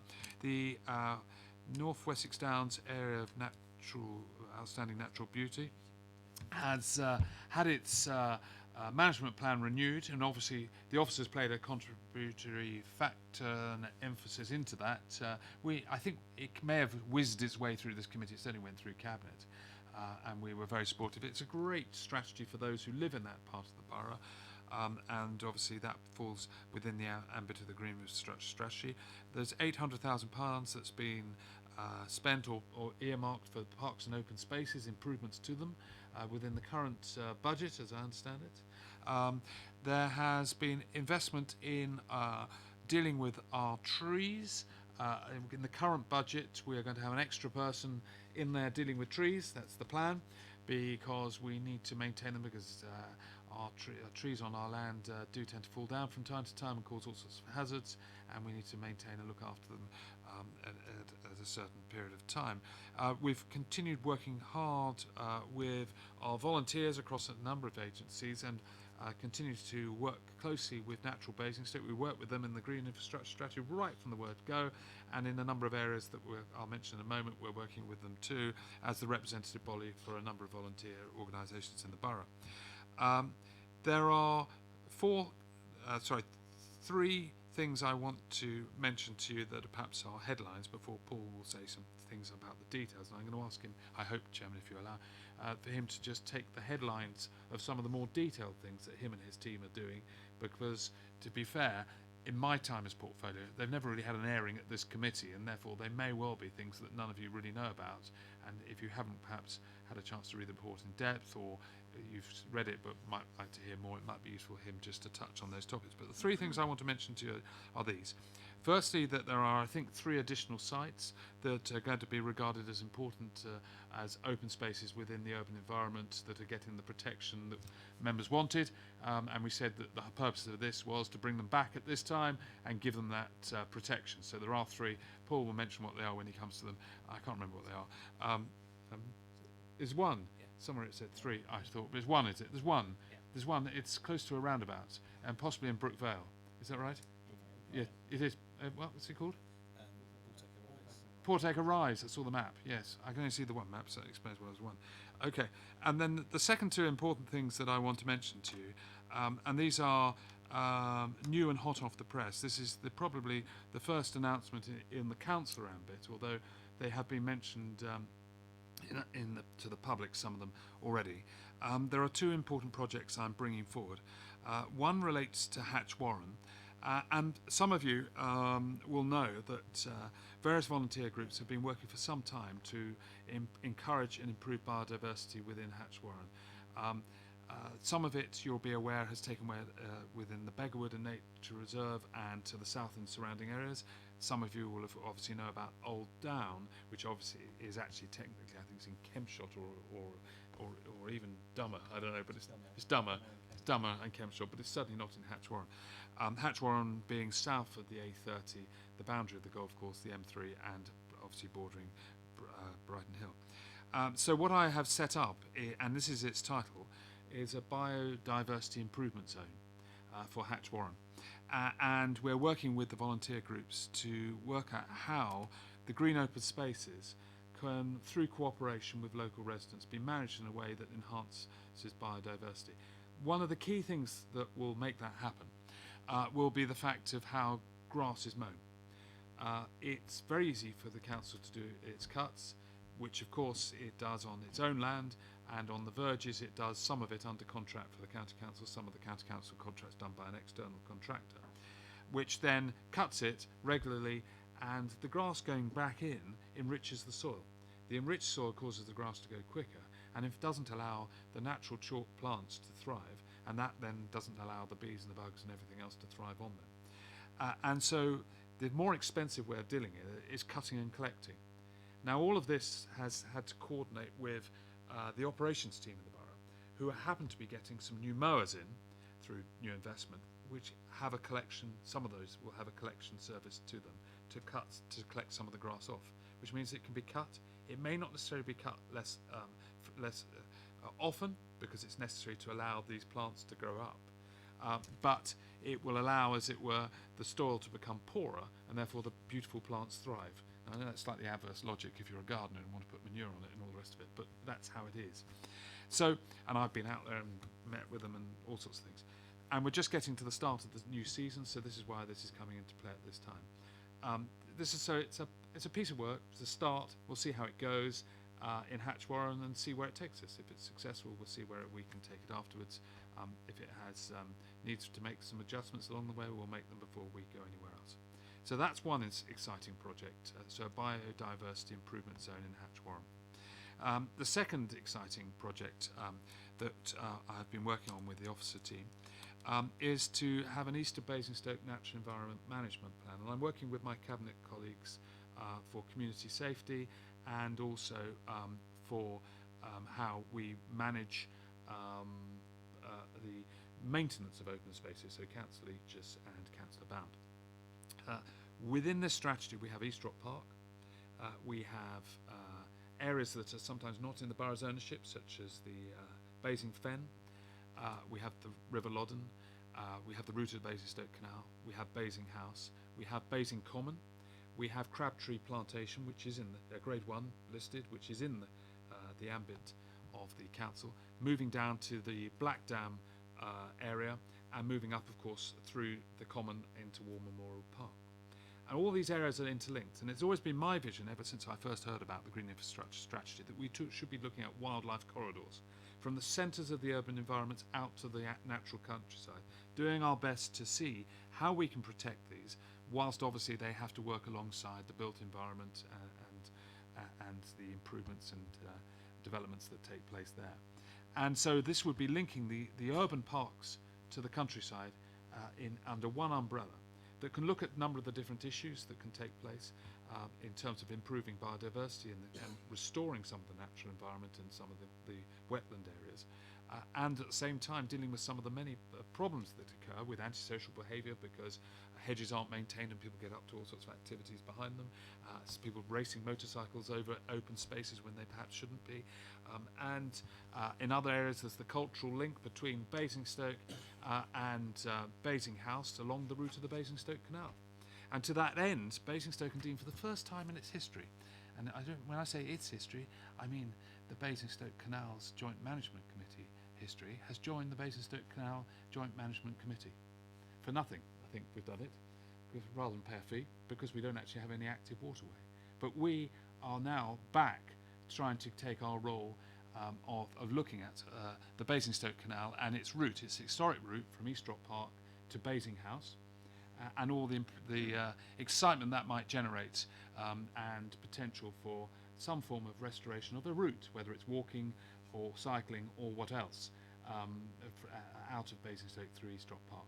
So that is all part of a very complex project which will be managed and will operate slowly, but trying to bring all these different parts together, because there's no point in trying to restore parts of East Rock Park if it's on the route of the canal, or we actually turn around and say, well, actually, that could be enhanced so much more. Maybe listening to ward members, they may say, well, actually, there's so much more you could do here if you want to bring that into play, and to perhaps deal with some of the other antisocial behaviour, such as drug dealing that goes down there that I'm well aware of.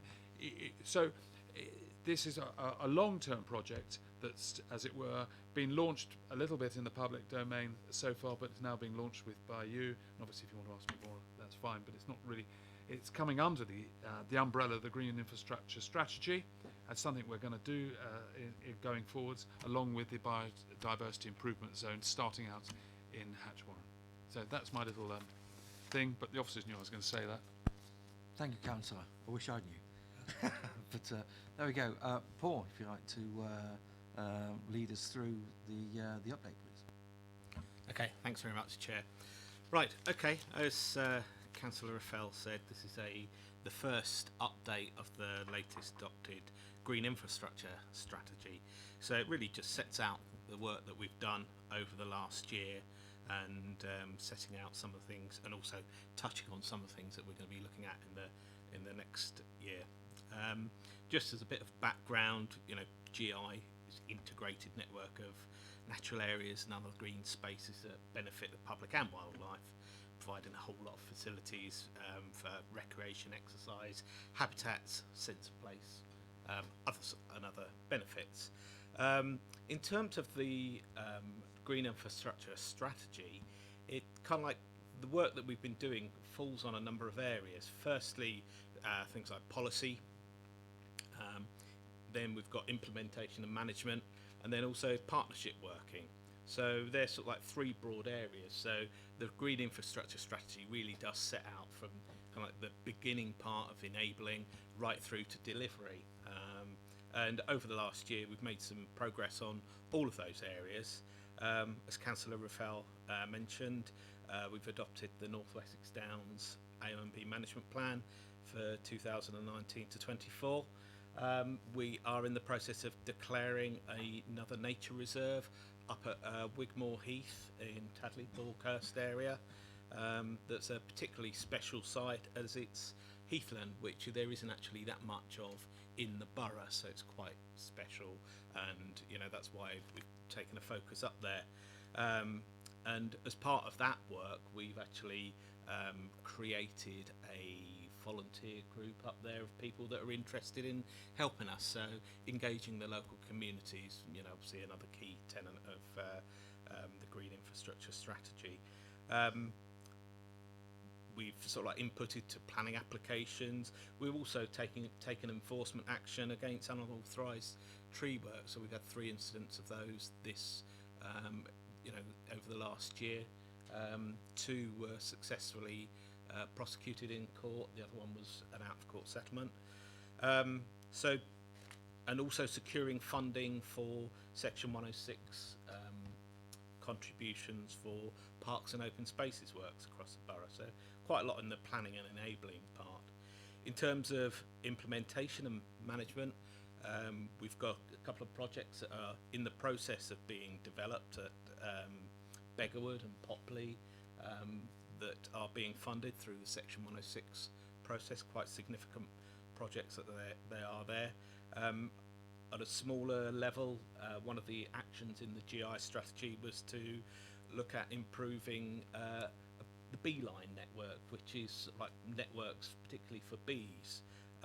Obviously, you may know that from press and the like that there's certain stresses and constraints that are put on them. So we're looking to try and improve those habitats, and we've got a couple of sites around the ring road where we're looking at managing them slightly differently to improve their habitats. Also, part of our ongoing work is proactive management of the council's tree resource. The council has over 80,000 trees that it owns, over 100 hectares of woodland, and obviously we've got a duty of care to manage them for health and safety reasons and also for environmental reasons. So we have a proactive programme of going out, inspecting and undertaking any necessary works on those. Partnership working, we work with Hampshire Wildlife Trust on surface level agreements where they can use their expertise in terms of getting biodiversity improvements on areas that we don't have access to. Obviously biodiversity doesn't just stop at the borough boundary or council land boundary, so trying to carry that on over across all ownership boundaries is quite important. We've supported the Hampshire Wildlife Trust for a £1.9 million bid for funding for projects along the Itchen Test, and then also like I say, individual site work with volunteers we help to support. So it's quite a broad range of work that we've done over the year. In terms of the coming year, Councillor Raffels touched on 2 important projects that we'll be looking at: the biodiversity improvement zone at Hatchwarren and Beggarwood. We'll be looking to develop that over the next few months, and the East Basingstoke Natural Environment Management Plan. Again, that's going to be an important piece of work that we're doing. Obviously, progress of Many Down as well, there'll be involvement with that, and the climate emergency declaration as well, there'll be inputs to that. Another point that I just briefly wanted to note was that the council was highly commended in the local authority section of the Chartered Institute of Ecologists and Environmental Managers, which is a national professional body for ecologists and environmental managers. So that's a recognition of some of the work that the council has been able to do there. So that's quite a nice feather in our cap, as it were. Finally, the last point that I wanted to go through was about the valued parks and open spaces and the request for the site at Portacre Rise to be included within the protected list. It's a locally valued area. Brookvale and Kings Furlong does have a deficiency in open space, and this is a smallish area, but it kind of like gives a sense of green, a sense of open space. There are trees and remnant hedgerows through it. So obviously it has an importance for nature conservation on a local basis. So by that token, we're proposing to include it within the list. So that's really what I've got to say. So thank you very much. Thank you, Paul. Do colleagues have any questions? Okay, so it's Councillor Miller first, Councillor George, then Councillor James. Councillor Miller. Thank you, Chairman. Thank you, Paul. That was a very good summation of the paper on the update. I'd like to come back to trees. The portfolio holder alluded to the fact that there's extra budget for a person. Admirable, very admirable. But something's changed over the last couple of years as far as the tree ownership is concerned in this borough. Because I'm thinking of Chinham. It's my ward, very heavily wooded. It's also got a lot of pathways through it, and they're classified as highway. Now the county council has a responsibility to look after the trees adjacent to the highway. I hope they're buying into this green infrastructure strategy and buying into the tree management policy that is being adopted by the borough, and that they will contribute in kind to the maintenance of those trees. Because I have made inquiries on behalf of a resident and was told, it's not our tree. That's county council, good luck. Now, we don't need to have that kind of, and this is sort of personal knowledge coming from an officer. Now, I hope that we're going to get the county council to buy into this, because our strategy is going to get compromised if all the highways that have a lot of these big ancient oaks alongside them in the borough, not just my ward, around the borough, are now the county's responsibility. And that concerns me, because it's fine to get the budget, and it's fine that the tree department will be doing their surveys and undertaking the maintenance. But back to the climate change emergency. We need to preserve our trees. This is a lot of ancient woodland around here. Unless we maintain it properly, we're going to lose the trees. So we have to be very careful. The investment we put in now is going to benefit the whole population later on. So that's my point, Chair, is if I could pass it back to the officers, I don't think they're going to have a response immediately, but it's something I've experienced within the last 18 months. I've been given this advice, and it worries me. It worried me then, and I feel it's now appropriate to raise it now in committee, that as long as we recognise it's an issue, let's see if we can get some assurance that there's going to be a good relationship with Hampshire County Council. Thank you. Thank you, Councillor Miller. Do you want to come back, Paul? Yeah, thanks very much, Chair. Yes, I take your point, and I think it's something that we will, need to follow up with county to make sure that, they are, find out what their approach is to make sure that it does accord with what we're trying to do as part of the GI strategy. So yeah, we will follow that up. Thank you, Paul. Right, I did have Councillor George next and then Councillor James, but I then got nudged, okay, by my Vice Chair, who has a burning question to ask. So I'd like to move that Councillor Canesco, okay, is next. Thank you, Chair. It's actually two burning questions you'll all be delighted to know. The first one relates to the Biodiversity Improvement Zone, which is encouraging to hear that that's happening. Could you just give us a bit more information about the timings of that, both when you expect it to start and also when you expect the trial to conclude and potentially it's rolled out to other parts of the borough?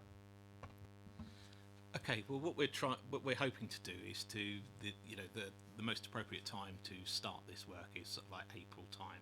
So we're looking to kick it off then. So between now and then, we'll be doing carrying on doing the work in terms of looking at particular sites that might be appropriate, and then sort of like deciding how best to manage those. And it probably will be things like cutting less frequently.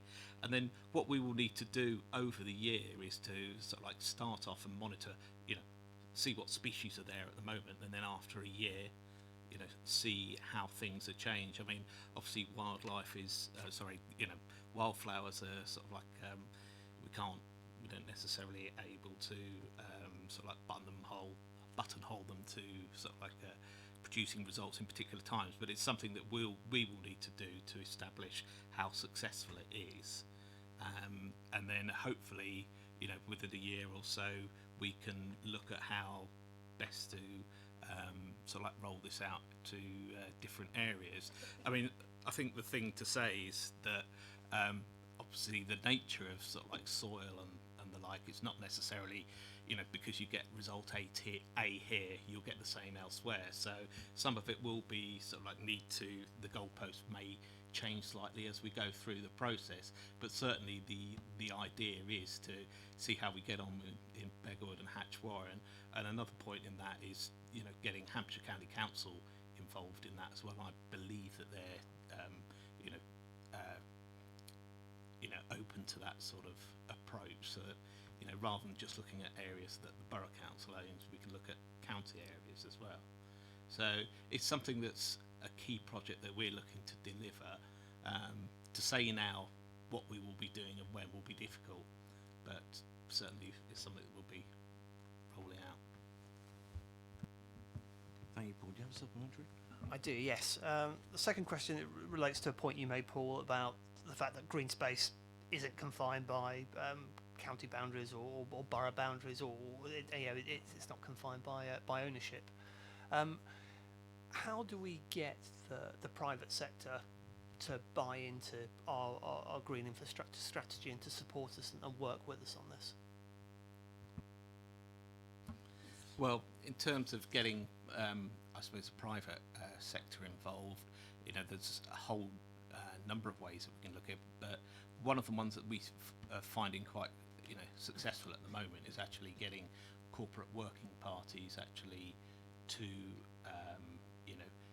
work on our land with them, and that kind of like sense of working on the environment, sort of like hopefully rolls over into their own, sort of like business practices and stuff like that, without going into a lot of detail. I'm not certain on, how they manage their sites specifically, but we would hope that, by setting a good example, we, helping engaging with them. Well, the greatest resource in all of this is the people who live in the areas that we're trying to work with. It's for them to come forward and say that they support this. The advantage in Hatch, Warren and Beggarwood is so much has already been done by existing residents, so that's why it's a place that we want to start with, to see if we can take this to the next level so that our council policies are running in tandem with the way that local volunteers want to see their ward.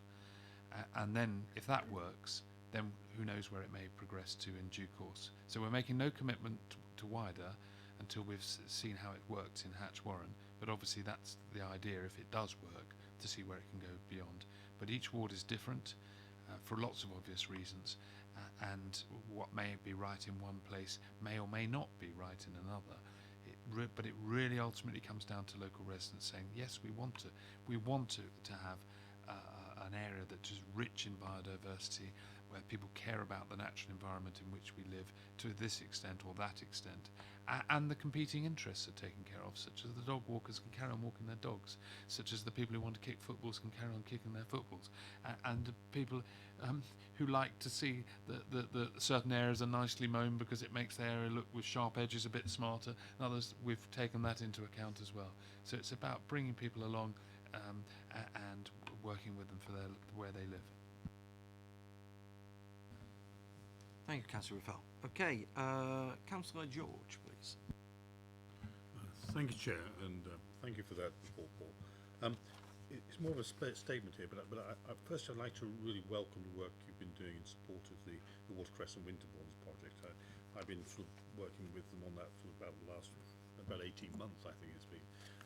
It's a great project. It's been going through, and as you know, this 1.9 million is very much the second stage of the whole process.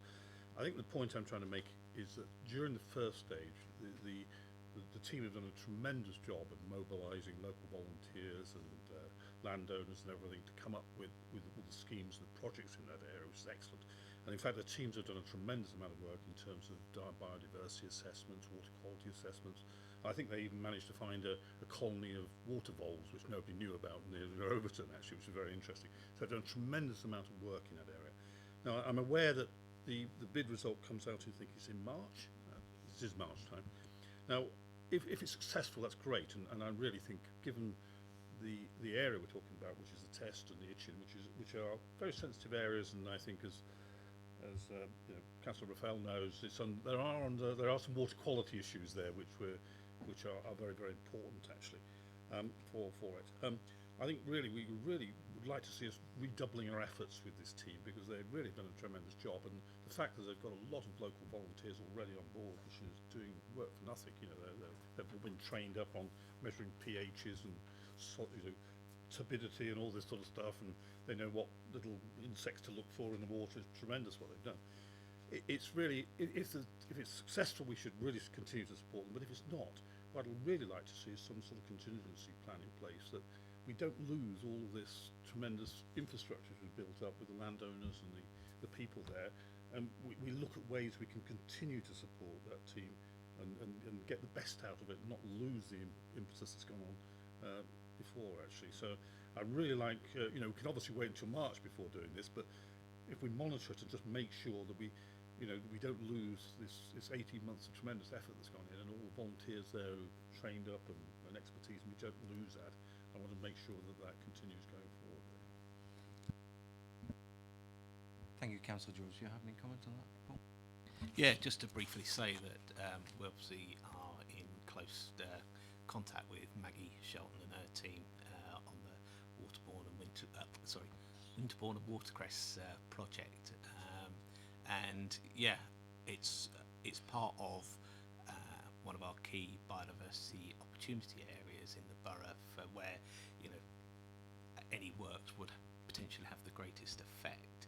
So we'd be very keen to see what we can do ongoing, whether it's with or without that funding. So yes, let's support that. Thank you. Thank you, Paul. And finally, Councillor James. Thank you, Chairman, and thank you for the report. And I think it's great that this is coming back, and if it's coming back every year, I think it's a wonderful thing, and it really is useful. On page 300, 3.23, it talks about the volunteer groups that are involved and the amount of hours of volunteering time that's been spent on sites. I had a number of emails last year from some of the smaller groups that say that the council support is being reduced or withdrawn in terms of providing insurance, tools, access to tools and things like that. I don't know whether it affected lots of groups or small groups, or some confusion about the grouping of certain groups, so I don't want to go into great detail about that one, but what would be really good in future years is that if we could sort of record the number of volunteers, and so we can see year-on-year changes. It could be really good to see the number of volunteers getting behind this go up rather than down, and then challenge if it goes down. I don't know how possible or easy that is, but perhaps that might be something that could be included in future reports. I'll carry on because that's sort of a question-ish, but you know, not a total question. Moving on to the other bits I had was around the trees. It says number of council-owned trees in groups, etc. We got a figure, 80,000. I'm not expecting any officer, even our brand new trees officer, to go around and count how many trees we have. But it does say on here 24 trees planted in 1 year.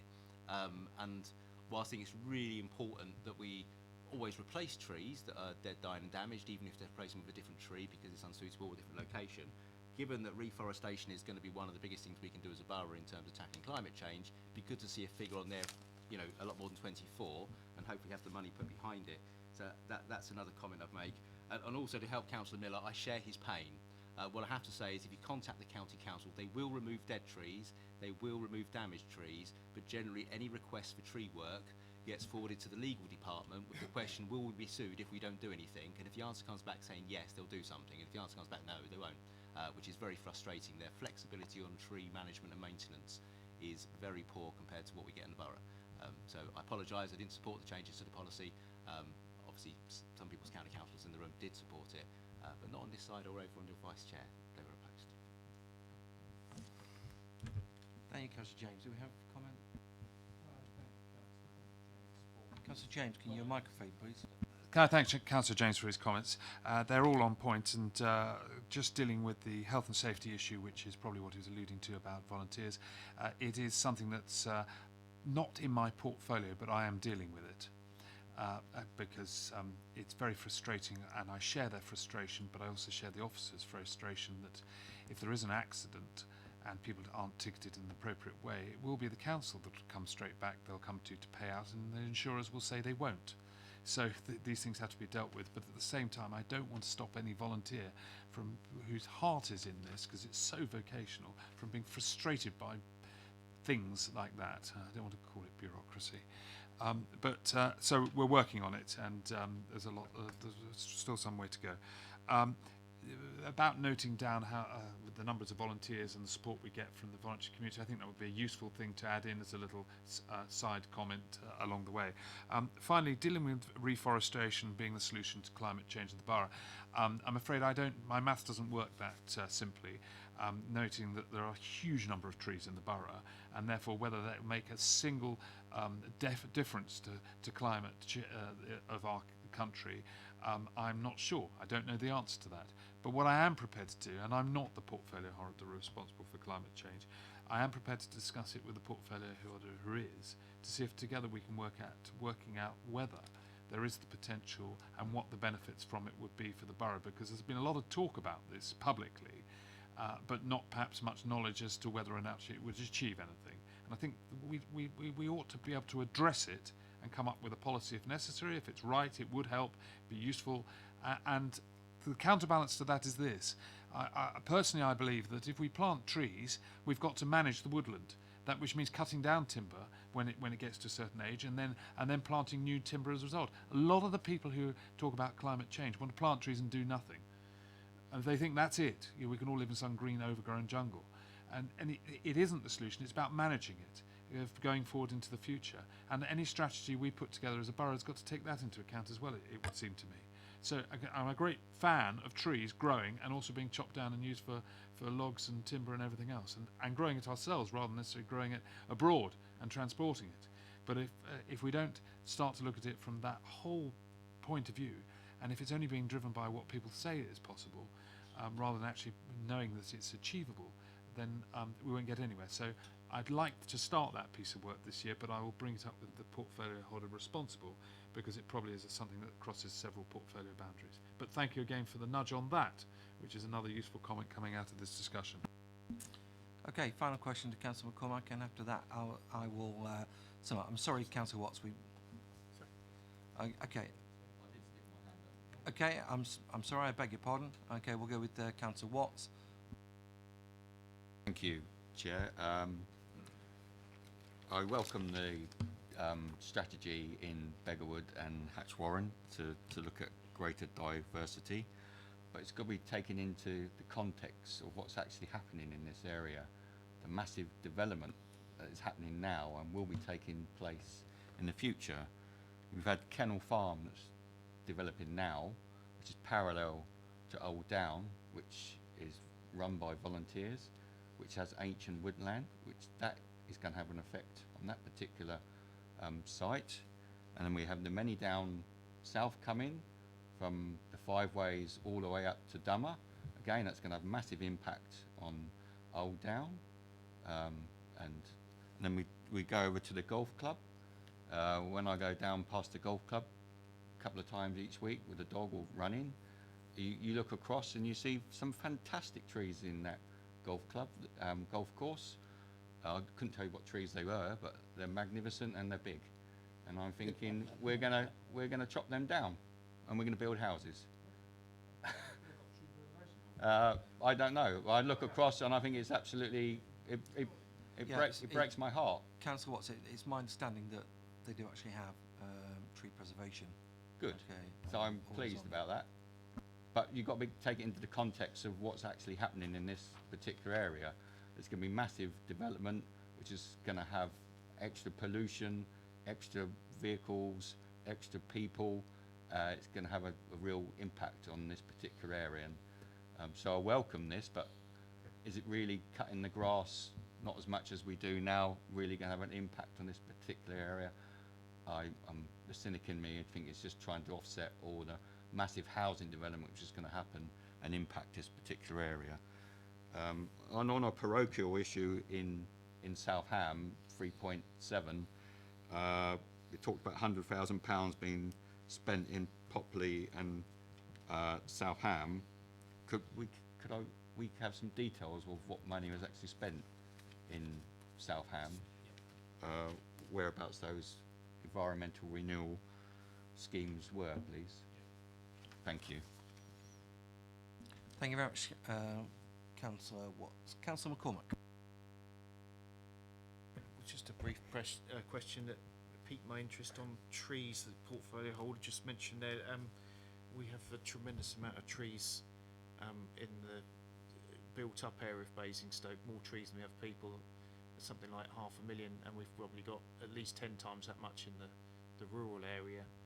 If you go back 700 years to the time of King John, nearly all of the borough was forest. It was Windsor Forest. The portfolio holder also touched on encouraging residents with some of these things like the Beeline initiative. What can we actually do to try and kickstart that? Because there are plenty of people I know who want to get involved in.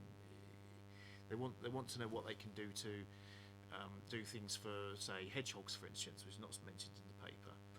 Hedgehogs are in decline. Putting in bee-friendly things, putting in water for bees, putting in plants for bees. But there doesn't seem to be a ready sort of place to go, a go-to person, go-to agency in the area. I mean, I assume if you wanted to get interested in that sort of thing, you just look it up on the internet and do it off your own bat, or go to the library and do it off your own bat.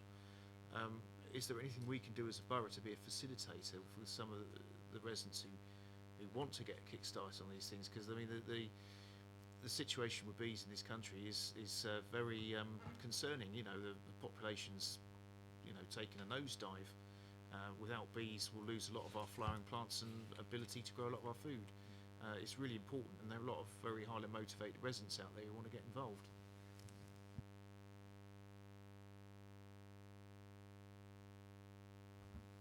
Hi, thanks very much for your question on trees. In terms of the volunteers groups, obviously the council supports volunteer work, and there are a whole number of volunteer groups already set up around the borough, and Natural Basingstoke actually is kind of like an umbrella organisation that helps to coordinate work, volunteer efforts on there. So they're they're well-known like local groups, so they can help out. In terms of telling people what they can do to help wildlife and nature, we do occasional sort of like features in things like Basingstoke and Dean Today, or things like, I think last year we did a spring watch, sort of like trying to sort of like encourage people to do various things. So we do try and take those sort of opportunities on there. Now, whether or not if there are particular people that are coming to you, I can certainly let you have some details of contacts for that. Hampshire Wildlife Trust also get involved in quite a bit of work, and the British volunteer conservation volunteer groups, they also have people helping them out do work. So I can certainly let you have, and any other councillors that want information, contacts to help you out with that.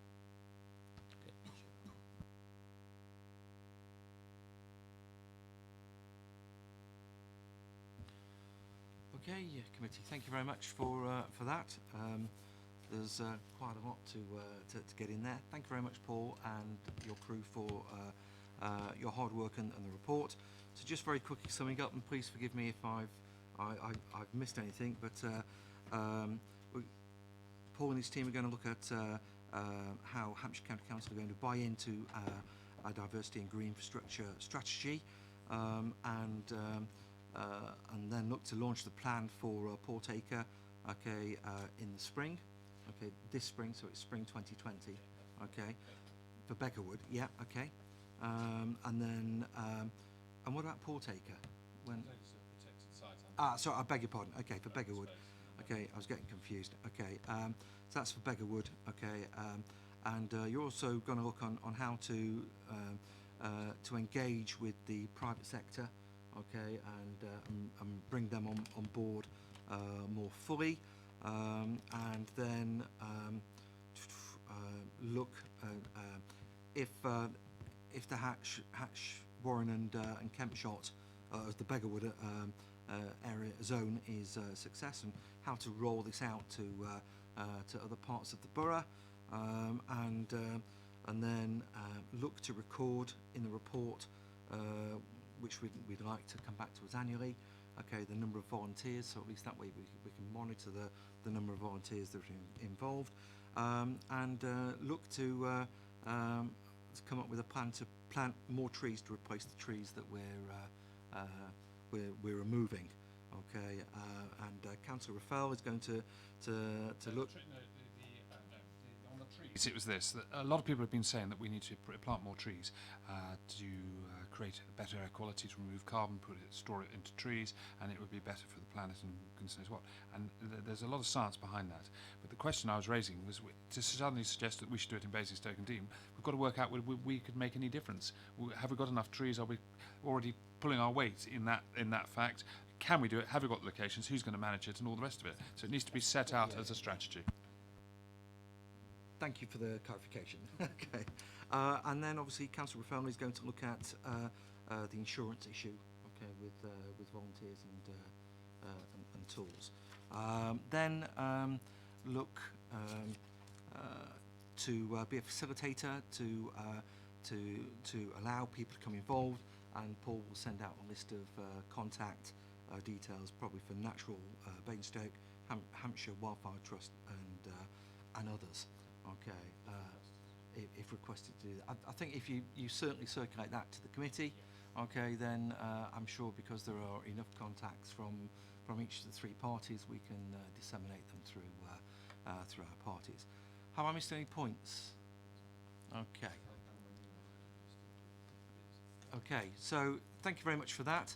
Okay, it's a well-written report, and now what we'll do is, whilst Paul and his team and Councillor Raphael leave, we'll then have a look at the work review programme. Thank you.